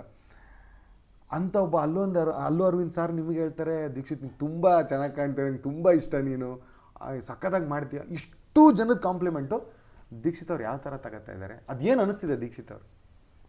ನನಗನ್ಸೋದು ಇಷ್ಟು ಜನರ ಕಾಂಪ್ಲಿಮೆಂಟ್ ಇದೆಯಲ್ಲ, ಇದೇನೋ ನಾನು ಇವತ್ತು ಇಲ್ಲಿ ಕ್ಯಾಮ್ರಾ ಮುಂದೆ ಕೂತಿದ್ದೀನಿ ಅಥವಾ ಅದಕ್ಕೋಸ್ಕರ ಅಲ್ಲ. ಬೇಡ ಬೇಡ, ಹೌದು. ಇಷ್ಟು ಜನ ಕಾಂಪ್ಲಿಮೆಂಟ್ ಕೊಡಬೇಕಾದ್ರೆ ನನಗನ್ಸೋದು ಅದೆಲ್ಲ ನನ್ನ ಗುರುಗಳಿಗೆ, ನನ್ನ ತಾಯಿಗೆ ಸಲ್ಲಬೇಕು. ಯಾಕಂದರೆ ಅವರಿಬ್ಬರು ಇವತ್ತು ನಾನು ಏನೇ ಆಗಿದ್ರು ಅವರಿಬ್ಬರೇ ಕಾರಣ. ಅದಕ್ಕೆ ನಾನು ಇವತ್ತು ಏನೇ ಆಗಿದ್ರು, ಇವತ್ತು ನಾನು ಈ ರೀತಿ ಮಾತಾಡ್ತಿರೋ ಶೈಲಿ ಆಗಿರ್ಬೋದು, ನಾನು ಅಭಿನಯ ಮಾಡ್ತಿರೋ ಶೈಲಿ ಆಗಿರ್ಬೋದು, ಎರಡಕ್ಕೂ ಅವರೇ ಕಾರಣ. ಏನೇ ಕಾಂಪ್ಲಿಮೆಂಟ್ ಬಂದರೂ ಹಾಗೆ ಅಲ್ಲೇ ಕೂತ್ಬಿಡ್ತೀನಿ. ಖುಷಿಯಾಗುತ್ತೆ, ಆನೆಸ್ಟಾಗಿ ಖುಷಿಯಾಗುತ್ತೆ. ಹೇಳ್ತಿಲ್ಲ, ಈ ಥರ ಕಾಂಪ್ಲಿಮೆಂಟ್ ಬಂದಾಗ ನಮ್ಮಲ್ಲಿ ಒಂದು ಎನರ್ಜಿ ಬೂಸ್ಟ್ ಆಗುತ್ತೆ. ಅಂದರೆ ನಮ್ಮೊಳಗೆ ಒಂದು ಆತ್ಮಧೈರ್ಯ ಜಾಸ್ತಿ ಆಗ್ತಾ ಹೋಗುತ್ತೆ. ಇನ್ನೂ ಮಾಡಬೇಕು ಅಂತ. ಯು ಡೋಂಟ್ ಬಿಲೀವ್, ನನಗೆ KTM ಟ್ರೈಲರ್ ನಾವು ನಾಳೆ ರಿಲೀಸು, ಹಿಂದಿನ ದಿನ ನನಗೆ ಯಾರು ರಿಲೀಸ್ ಮಾಡೋದು ಅಂತ ಒದ್ದಾಡುವಾಗ ಎಲ್ರಿಗೂ ನಾನು ಫೋನ್ ಮಾಡಿದೆ. ಅಂದರೆ ನಾನು ಶೂಟಿಂಗಲ್ಲಿದ್ದೆ ಆ್ಯಕ್ಚುಲಿ. ಹೌದು, BOB bank of Bhagyalakshmi shooting ನಡೀತಾ ಇತ್ತು. ಸೊ ಶೂಟಿಂಗ್ ಮಧ್ಯದಲ್ಲೇ ರಿಷಬ್ ಸರ್ಗೆ, ರಶ್ಮಿಕಾ ಮೇಡಮ್ಗೆ, ಕೀರ್ತಿ ಮೇಡಮ್ಗೆ, ನಾನಿ ಸರ್ಗೆ, ಚಾಕೋಗೆ, ರಚಿತಾರಾಮ್ ಮೇಡಮ್ಗೆ. ಅದು ಮತ್ತು ಇನ್ನೂ ಮಜಾ ಅಂತಂದರೆ ರಚಿತಾರಾಮ್ ಮೇಡಮ್ ಜೊತೆ ನಾನು ಕೆಲಸ ಮಾಡಿಲ್ಲ. ನಾನು ನಿಜ ಕೆಲಸ ಮಾಡಿದ್ದೀನಿ. ರಿಷಬ್ ಸರ್ ಅಲ್ಲಿ ಇಲ್ಲಿ ಸಿಕ್ಕಿದ್ರು, ನನಗೆ ಪರಿಚಯ ಇತ್ತು. ಆ್ಯಂಡ್ ರಚಿತಾ ಮೇಡಮ್ನ ನಾನು ಎದುರುಗಡೆಯಿಂದ ನೋಡಿಲ್ಲ ಆ್ಯಂಡ್ ಪರಿಚಯ ಇಲ್ಲ. ನಮ್ಮ ಹರೀಶ್ ಅರಸು PRO ಕೇಳಿದೆ, ಸರ್ ನಾನು ಹೇಳಿದ್ರೆ ಗೊತ್ತಾಗತ್ತಾ ಅಂತ. ಇದು ನನಗೆ ಸುಮಾರು ಸತಿ ಆಗಿದ್ದು ಇವಾಗಲೇ ಈ ಸತಿನೇ. ಈ ಕತೆಗೆ ಬರ್ತೀನಿ ಆಮೇಲೆ. ಸೊ ಸೆಲೆಬ್ರಿಟಿಗಳು ಬೇಕಿತ್ತು, ಪ್ರತಿಯೊಬ್ಬರಿಗೂ ಫೋನ್ ಮಾಡಿ ಹೀಗೆ ಟ್ರೈಲರ್ ಕಳಿಸ್ಕೊಡ್ತೀನಿ, ದಯವಿಟ್ಟು ನೋಡಿ, ಇಷ್ಟ ಆದರೆ ನನಗೆ ದಯವಿಟ್ಟು ಒಂದು ಪೋಸ್ಟ್ ಮಾಡಿಕೊಡಿ ಅಂತ ಪ್ರತಿಯೊಬ್ಬರಿಗೂ ಒಂದೊಂದು ಮಾತು ಕೇಳಿದಷ್ಟೇ. ರಾತ್ರಿ 2 ಗಂಟೆ ಒಳಗೆ ಅಷ್ಟು ಜನ ಕನ್ಫರ್ಮ್ ಮಾಡಿದ್ರು, ಎಸ್ ನಾನು ನಾಳೆ ನಿನಗೆ 4:44ಕ್ಕೆ ಪೋಸ್ಟ್ ಮಾಡಿಕೊಡ್ತೀನಿ ದೀಕ್ಷಿತ್ ಅಂತ. ರಶ್ಮಿಕಾ ಅವರಾಗಿರ್ಬೋದು, ಕೀರ್ತಿ ಮೇಡಮ್ ಆಗಿರ್ಬೋದು, ಅದ್ಭುತವಾಗಿ ಬಂದಿದೆ ಟ್ರೈಲರು, ತುಂಬ ಇಂಟೆನ್ಸ್ ಆಗಿದೆ. ಕೀರ್ತಿ ಮೇಡಮ್ ಫೋನ್ ಮಾಡ್ಬಿಟ್ಟು ಸಪ್ರೇಟಲ್ಲಿ ಇಲ್ಲೇನೋ, ಸಪ್ರೇಟಲ್ಲಿ ಹಾಕ್ಸಿ, ಓ ಮ್ಯಾಮ್ ನನಗೆ ಹಾಕ್ಸ್ಬಿಟ್ಟು ಕಳಿಸ್ತೀನಿ ಅಂತ. ಅವರು ಸ್ವಲ್ಪ ಟೆರೆಸ್ ಮೇಲೆ ನಿಂತಿದ್ದೆ. ಕನ್ಫರ್ಮೇಷನ್ ಎಲ್ಲ ಬಂದಮೇಲೆ ಅರುಣ್ ಸರ್ ಫೋನ್ ಆಗ್ತದೆ, ಸರ್ ಇಷ್ಟು ಜನ. ಅಂದರೆ ನೀವು ಅಬ್ಸರ್ವ್ ಮಾಡ್ಬೋದು, ಇನ್ಸ್ಟಾಗ್ರಾಮ್ಗೆ ಹೋಗ್ಬಿಟ್ಟು ಒಬ್ಬೊಬ್ರದ್ದೇ ಪೋಸ್ಟ್ ಬರ್ತಾ ಇತ್ತು. ಹೌದು, ನಾನು ಆ್ಯಕ್ಚುಲಿ ಒಬ್ಬೊಬ್ರದೇ ಕನ್ಫರ್ಮ್ ಮಾಡ್ಕೊಂಡು ಇಲ್ಲಿ ಫೋನ್ ಹಾಕ್ಬಿಟ್ಟು ಹೇಳ್ತಾ ಇದ್ದೆ, ಇವ್ರು ಕನ್ಫರ್ಮು, ಅವ್ರ ಪಾಪ ಅಲ್ಲಿ ಇದರಲ್ಲಿ ಕೂತ್ಕೊಂಡು ಒಬ್ಬೊಬ್ರದೇ ಪೋಸ್ಟ್ ಡಿಸೈನ್ ಮಾಡಿ ಹಂಗೆ ಕೆಲಸ ಮಾಡ್ತಿದ್ವಿ ನಾವು. ಸೊ 2 ಗಂಟೆಗೆ ಎಲ್ಲರೂ ಕನ್ಫರ್ಮ್ ಆದಮೇಲೆ ಟೆರೆಸ್ ಮೇಲೆ ನಿಂತಿದ್ದೆ. ಟೆರೆಸ್ ಮೇಲೆ ನಿಂತು ಮೇಲ್ ನೋಡಿಬಿಟ್ಟು ಒಂದ್ಸತಿ ಸುಮ್ಮನೆ ನನ್ನ ಪೇಜ್ ನೋಡಿದೆ, ಹಿಂಗೆ ಎಲ್ಲ ಸೆಲೆಬ್ರಿಟೀಸು, ಇಡೀ ಇಂಡಿಯಾ ಕವರ್ ಮಾಡಿದ್ದೀನಿ. 100% ಇಡೀ ಇಂಡಿಯಾ ಕವರ್ ಮಾಡಿದ್ದೀನಿ. ಎಸ್. ಆ್ಯಂಡ್ ಮೇಲ್ ನೋಡಿಬಿಟ್ಟು ನನಗೊಂದು ಅಭ್ಯಾಸ ಇದೆ, ಏನೇ ಒಳ್ಳೇದು ನಡೆದ್ರು ಅಥವಾ ಏನೇ ಇದು ನೋಡಿದ್ರು ನನಗೆ ಥ್ಯಾಂಕ್ಸ್ ಹೇಳ್ತೀನಿ ನಾನು ದೇವ್ರಿಗೆ. ಓಕೆ ನಾನು ಮೇಲ್ ನೋಡಿ ಥ್ಯಾಂಕ್ ಯು ಅಂತ ಬಾಯಲ್ಲಿ ಲಿಟ್ರಲಿ ಹೇಳ್ತೀನಿ. ಸೊ ಮೇಲ್ ನೋಡಿಕೊಂಡು ಥ್ಯಾಂಕ್ ಯು. ಇವತ್ತು ನನ್ನ ಒಂದು ಮಾತಿಗೆ ಇಷ್ಟು ಜನ, ಅಂದರೆ ನಾನು ಕೆಲಸ ಮಾಡಿರೋರ ಜೊತೆ, ನನ್ನ ಕೆಲಸ ಮಾಡಿರೋರು ನನ್ನ ಮೇಲೆ ಇಷ್ಟು ಪ್ರೀತಿ ಇಟ್ಕೊಂಡು ನನ್ನ ಕರೆಗೆ ಹೋಗೊಟ್ಟು. ಯಾಕಂದರೆ ಅವ್ರನ್ನ ರೀಚ್ ಆಗೋದೇ ಕಷ್ಟ. 100% ನಿಜ. ಸೊ ಅವ್ರ ಕಷ್ಟ ಇದೆ, ಸುಮ್ಮನೆ ಅಷ್ಟು ಈಸಿಯಾಗಿ ಸಿಗಲ್ಲ, ಅವ್ರು ಆಕ್ಸೆಸಬಲ್ ಅಲ್ಲ ಅವರು. ಸೊ ಅವ್ರಿಗೆ ಫೋನ್ ಮಾಡಿ ಒಂದು ದಿನದಲ್ಲಿ 6 ಜನ ಸೆಲೆಬ್ರಿಟಿಗಳನ್ನ, 6-7 ಜನ ಸೆಲೆಬ್ರಿಟಿಗಳನ್ನ ನನ್ನೊಂದು ಟ್ರೈಲರ್ ಲಾಂಚ್ ಮಾಡೋದು ಆಯ್ತಲ್ಲ. So thank you very much ಅಂತ ನಾನು ಮೇಲೆ ನೋಡೋ ಒಂಥರ ಒಂದು ದೀರ್ಘವಾದ ಉಸಿರು ಬಿಟ್ಟೆ. ಅಪ್ಪ ಪರವಾಗಿಲ್ಲ, ಯಾಕಂದರೆ ಇಷ್ಟು ವರ್ಷ ಕೆಲಸ ಮಾಡಿದ್ದೀವಿ. ಸಿನಿಮಾ ಮಾಡೋದು ಒಂಥರದ ಕಷ್ಟ, ಆದರೆ ಸಿನಿಮಾನ ತಲುಪಿಸೋದು, ಮಾರ್ಕೆಟಿಂಗ್ ಅನ್ನೋದು ಒಂಥರ ಇದು ಸಮುದ್ರ. ಇದು ಈಜೋದು ಭಾಳ ಕಷ್ಟ, ಸೋತೋಗುತ್ತೆ, ಕೈ ಸೋತೋಗುತ್ತೆ, ಈಜ್ತಾ ದಡ ಸೇರೋದು ಕಷ್ಟ ಆಗೋಗುತ್ತೆ. ಸೊ ಇಂಥ ಟೈಮಲ್ಲಿ ಇಷ್ಟು ಜನ ನನಗೆ ಸಾಥಿಗೆ ನಿಂತ್ಕೊಂಡ್ರಲ್ಲ ಕೆಲಸ ಮಾಡಿದವರು, ನನಗೆ ಅದು ಭಾಳ ಖುಷಿ ಆಯ್ತು. ನಾನಿ ಸರ್ಗೆ ಹೇಳ್ಬೇಕು, ಆ್ಯಕ್ಚುಲಿ ನಾನಿ ಸರ್ ಬಗ್ಗೆ ಸಿಕ್ಕಿರಲಿಲ್ಲ ಫೋನ್ ನಾನಿ ಸರ್. ನೆಕ್ಸ್ಟ್ ದಿನ ಟ್ರೈಲರ್ ರಿಲೀಸ್ ಆದಮೇಲೆ ಅವ್ರು ನೋಡಿದ್ದು ಟ್ರೈಲರ್ನ. ಸೊ ನೋಡಿದು ನನಗೆ ಮೆಸೇಜ್ ಹಾಕಿದ್ರು, ದೀಕ್ಷಿತ್ ವೆರಿ ಸಾರಿ, ನಾನು ಶೂಟಲ್ಲಿದ್ದೆ, ಈಗ ಅದು ಒಂದು ಔಟ್ಸ್ಕರ್ಟಲ್ಲಿ ಶೂಟ್ ಮಾಡ್ತಾ ಇದ್ದೀನಿ, ಹೆಲ್ತು ಅವ್ರ ಗಂಟ್ಲು ಅವ್ರ ವಾಯ್ಸ್ ನೋಟ್ ಕೇಳೋ ನನಗೆ ಗೊತ್ತಾಗ್ತದೆ, ಹೆಲ್ತು ಇದಾಗ್ಬಿಟ್ಟಿದೆ ಅವ್ರಿಗೆ, ಹೆಲ್ತ್ ಅಪ್ಸೆಟ್ ಆಗಿದೆ ಅವ್ರಿಗೆ ಅಂತ. ಹಿಂಗೆ ನೋಡಿದ್ರೆ ದೀಕ್ಷಿತ್ ಟ್ರೈಲರ್ ಸಾಕಾಗಿದೆ, ಲಿಂಕು ಮತ್ತು ಪೋಸ್ಟರ್ ಕಳಿಸು, ಅಲ್ಲಿ ಪೋಸ್ಟೆಡ್ ಫಾರ್ ಯು ಅಂತ ಅವರೇ ಹೇಳಿ ತೊಗೊಂಡಿದ್ದು. ಅದು ನಾನು ಕೇಳಿದ್ದು ಅಲ್ಲ ನಾನಿ ಸರ್ ಹತ್ರ. ಸೀರಿಯಸ್ಲಿ ಭಾಳ ಖುಷಿ ಆಯಿತು. ಎಷ್ಟೇ ಲಕ್ಷ ಕೊಟ್ಟರು, ಎಷ್ಟೇ ಕೋಟಿ ಕೊಟ್ಟರು, ಈ ಒಂದು ಪ್ರೀತಿಗೆ ಬೆಲೆ ಕಟ್ಟಕ್ಕಾಗಲ್ಲ. ಪ್ರೀತಿಗೆ ಬೆಲೆ ಕಟ್ಟಕ್ಕಾಗಲ್ಲ ಅನ್ನೋಕ್ಕೆ ಬೆಸ್ಟ್ ಎಕ್ಸಾಂಪಲ್. ಇವಾಗ ರಶ್ಮಿಕಾ ಮಂದನ ಮ್ಯಾಮ್ನ ಅವ್ರು ರೀಚ್ ಆಗಿ ಆ್ಯಸ್ ಅ ಸಿನಿಮಾ ಕಮರ್ಷಿಯಲ್ ಥರ ಏನೋ ಮಾತಾಡಿದ್ರು ಅವ್ರು ಹಾಕಲ್ಲ. ಬ್ರ್ಯಾಂಡ್ ಪ್ರಮೋಷನ್ ಆದರೆ ಬೇರೆ, ಅವರೆಲ್ಲ ಮಾಡ್ತಾರೆ, ಅದು ಬೇರೆ. ಕೀರ್ತಿ ಮೇಡಮು ಅಷ್ಟೇ, ನಾನಿ ಸರ್ ಅಂತರೂ ಅಷ್ಟು. ಬಟ್ ಅವರೆಲ್ಲ ಒಂದು ನಿಮ್ಮೊಂದು ಪ್ರೀತಿ ವಿಶ್ವಾಸಕ್ಕೆ. ರಿಷಬ್ ಸರು ನಾನು ನೋಡ್ದಂಗೆ ಅಯೋಧ್ಯೆಗೆ ಹೋಗಿದ್ರು, ಆ ಟೈಮಲ್ಲಿ ಪೋಸ್ಟ್ ಹಾಕಿದ್ಬಿಟ್ರೆ ಅವ್ರು ಕಾಂತಾರ ಇದರಲ್ಲಿ ಶೆಡ್ಯೂಲಲ್ಲಿ ಏನೂ ಹಾಕಲ್ಲ. ಅವರು ಇನ್ಸ್ಟಾಗ್ರಾಮಲ್ಲಿ ಆ್ಯಕ್ಟಿವ್ ಇಲ್ಲ. ನಿಮಗೋಸ್ಕರ ಬಿಡುವು ಮಾಡ್ಕೊಂಡು ಹಾಕಿದ್ದಾರೆ ಅಂದರೆ ದೀಕ್ಷಿತ್ ಮೇಲೆ ಇಟ್ಟಿರೋ ಅವ್ರ ಪ್ರೀತಿ ಅಂತದ್ದು. ಖಂಡಿತವಾಗಿ ನೀವು ಅವ್ರ ಜೊತೆ ಕೆಲಸ ಮಾಡಿಲ್ಲ, ಏನೂ ಇಲ್ಲ, ಜಸ್ಟ್ ಒಂದು ನಂಬಿಕೆ. ಅಂದರೆ ಅದು ಅನಿಸ್ಬಿಡುತ್ತೆ ಏನು ಅಂದರೆ, ನೋಡಿ ಇದನ್ನು ದುಡ್ಡಿರೋರು ಇದನ್ನೆಲ್ಲ ಪಡ್ಕೊಳಕ್ಕಾಗಲ್ಲ. ತುಂಬ ದುಡ್ಡಿರೋರು ಇದನ್ನೆಲ್ಲ ಪಡ್ಕೊಳಕ್ಕಾಗಲ್ಲ.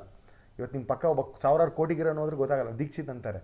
ಸೊ ವಿಷಯ ಅಷ್ಟೇ, ನಿಮ್ಮ ಬೆಳವಣಿಗೆ ಅದು ಎಲ್ರಿಗೂ ಖುಷಿ ಇದೆ. ರಚಿತಾ ಮ್ಯಾಮ್ ಜೊತೆ ನೀವು ಕೆಲಸನೇ ಮಾಡಿಲ್ಲ, ಜಸ್ಟ್ ಒಂದು ಫೋನ್ ಕಾಲ್ ಟಚ್ಚಲ್ಲಿ ಅವ್ರು ತುಂಬ ಇಷ್ಟ ಆಯಿತು ಟ್ರೈಲರ್ ಅಂತ ಪೋಸ್ಟ್ ಮಾಡ್ತಾರೆ ಅಂದರೆ ಅದು ಸೀರಿಯಸ್ಲಿ ನಮಗೆ ತುಂಬ ಖುಷಿ. ಆಮೇಲೆ ಇನ್ನೊಂದು, KTM ಟೀಮ್ಗೆ ಯಾರು ಒಂದು ಲಕ್ಕಿ ಚಾರ್ಮ್ ಅಂದರೆ ದೀಕ್ಷಿತ್ ಅಂತಲೇ ಹೇಳ್ಬೋದು. KTM ಟೀಮ್ಗೆ ಒಂದು ಅರುಣ್ ಸರ್ ಸುಮಾರು ವರ್ಷ ನಾವು ನೋಡಿದ್ದೀವಿ, ತುಂಬ ಕಷ್ಟಪಟ್ಟಿದ್ದಾರೆ. ಪ್ರೀವಿಯಸ್ಲಿ ಒಂದು ಸಿನಿಮಾ ಮಾಡಿದ್ರು, ಅದು ಹಿಂಗೆ ಆಯಿತು. ಬಟ್ ಓಕೆ, ವಾಟ್ ಎವರ್ ಆಗಿರ್ಬೋದು. ದಿಯಾ ಬಿಫೋರೇ ದೀಕ್ಷಿತ್ ಅವ್ರು ಇರ್ಬೋದು, ದಿಯಾ ಶೂಟ್ ಆಗಿತ್ತಂತೆ ಅವಾಗೆಲ್ಲ KTM ಮಾಡ್ಬೇಕಾರೆ. ಬಟ್ ಒನ್ಸು KTM ಸ್ಟಾರ್ಟ್ ಆದಾಗಿಂದ ಎಂಟರ್ KTM ದೀಕ್ಷಿತ್ ಅವ್ರ ಅಚೀವ್ಮೆಂಟ್ ನೋಡ್ತಾ ಬಂದಿದೆ. KTM ಅದು KTMಗೆ ತುಂಬ ಪ್ಲಸ್ ಆಗಿದೆ ಇವಾಗ. ಯಾವ ಥರ ಪ್ಲಸ್ಸು ಅಂದರೆ, ಸೀರಿಯಸ್ಲಿ ಇಷ್ಟು ಚೆನ್ನಾಗಿರೋ ಟ್ರೈಲರು ಬಿಕಾಸ್ ಆಫ್ ದೀಕ್ಷಿತ್ ಅವರು ಇಲ್ಲ ಅಂದರೆ ರೀಚ್ ಆಗ್ತಿದ್ದಿಲ್ಲ. ಯಾಕಂದರೆ ನೀವು ಸೀರಿಯಸ್ಲಿ ಗೊತ್ತಿಲ್ಲ, ಇವಾಗ ಏನೇನೋ ಮಾಡ್ತಾರೆ, ಹಂಗೆ ಆ ಮಿಲಿಯನ್ ವ್ಯೂಸು ಇಷ್ಟು ಮಿಲಿಯನ್ ವ್ಯೂಸು ಏನೇನೋ ಮಾಡ್ತಾರೆ, ಅದೆಲ್ಲ ಬೇರೆ. ಬಟ್ ಇವರೆಲ್ಲ ಹಾಕ್ಬಿಟ್ಟು ಒಬ್ಬ ದೀಕ್ಷಿತಿಗೆ ಸಪೋರ್ಟಾಗಿ ನಿಲ್ತಾರೆ ಅಂದರೆ ಎಲ್ಲ ಸೆಲೆಬ್ರಿಟೀಸು, ಅದು KTM ಟೀಮ್ ಲಕ್ ಅಂತಲೇ ಹೇಳ್ಬೋದು. ಆಮೇಲೆ ಅದೆಲ್ಲದಕ್ಕಿಂತ ಹೆಚ್ಚಾಗಿ ವಿನಯಣ್ಣ ಆಗಿರ್ಬೋದು ಪ್ರೊಡ್ಯೂಸರು, ಅವ್ರು ಯಾವಾಗಲೂ ಮಾತಾಡ್ತಿರ್ತಾರೆ, ದೀಕ್ಷಿತ್ ನಮಗೆ ಸಿಕ್ಕಿರೋ ತುಂಬ ಲಕ್ಕಮ್ಮ, ಗೊತ್ತಿಲ್ಲ ದೀಕ್ಷಿತು ಅಂದ ತಕ್ಷಣ ಎಲ್ಲರೂ ಮುಂಚೆ TV ಅಂತಿದ್ರು, ನಾವು ಹ್ಞೂ ಅಂತಿದ್ವಿ. ಆಮೇಲೆ ದಿಯಾ ಫಿಲಮ್ ಬಂತಲ್ಲ ದೀಕ್ಷಿತು, ನಾವು ಹ್ಞೂ ಅಂತಿದ್ವಿ. ಆಮೇಲೆ ದಸರಾ ದೀಕ್ಷಿತ್ ಅಲ್ಲ ಹ್ಞೂ ಅಂತಿದ್ವಿ. ಇವಾಗ ಅಂದರೆ ಅವ್ರಿಗೆ ದೀಕ್ಷಿತ್ ಅವ್ರ ಅಚೀವ್ಮೆಂಟ್ನ KTM ನೋಡ್ತಾನೇ ಬಂದಿದೆ 2 ವರ್ಷದಿಂದ. ಏನು ದೀಕ್ಷಿತ್ ಎಲ್ಲಿದ್ರು ಇವಾಗ ಎಲ್ಲಿ ಬಂದರು ಅಂತ. ಬಟ್ ಆದ್ರೂ ಆನೆಸ್ಟಾಗಿ ಹೇಳ್ತೀನಿ, KTM ಸೂಪರ್ ಸಕ್ಸಸ್ ಆಗಲಿ ಅಂತಲೇ ನಾನು ಕೇಳ್ಕೊಳ್ಳೋದು. ಯಾಕಂದರೆ ನಿಮ್ಮ ಒಂದು ಕಷ್ಟ, ಅದು ರೀಸೆಂಟ್ಲಿ ನಾವೆಲ್ಲ ನೋಡ್ತಿದ್ದೀರಲ್ಲಪ್ಪ, ಟಾಯ್ಲೆಟ್ ರೂಮಲ್ಲಿ ಮಲಗಿದ್ದಾರೆ ಅದು ಇದು ಅಂತ, ಅದನ್ನೆಲ್ಲ ನೋಡ್ತಿದ್ದೀನಿ.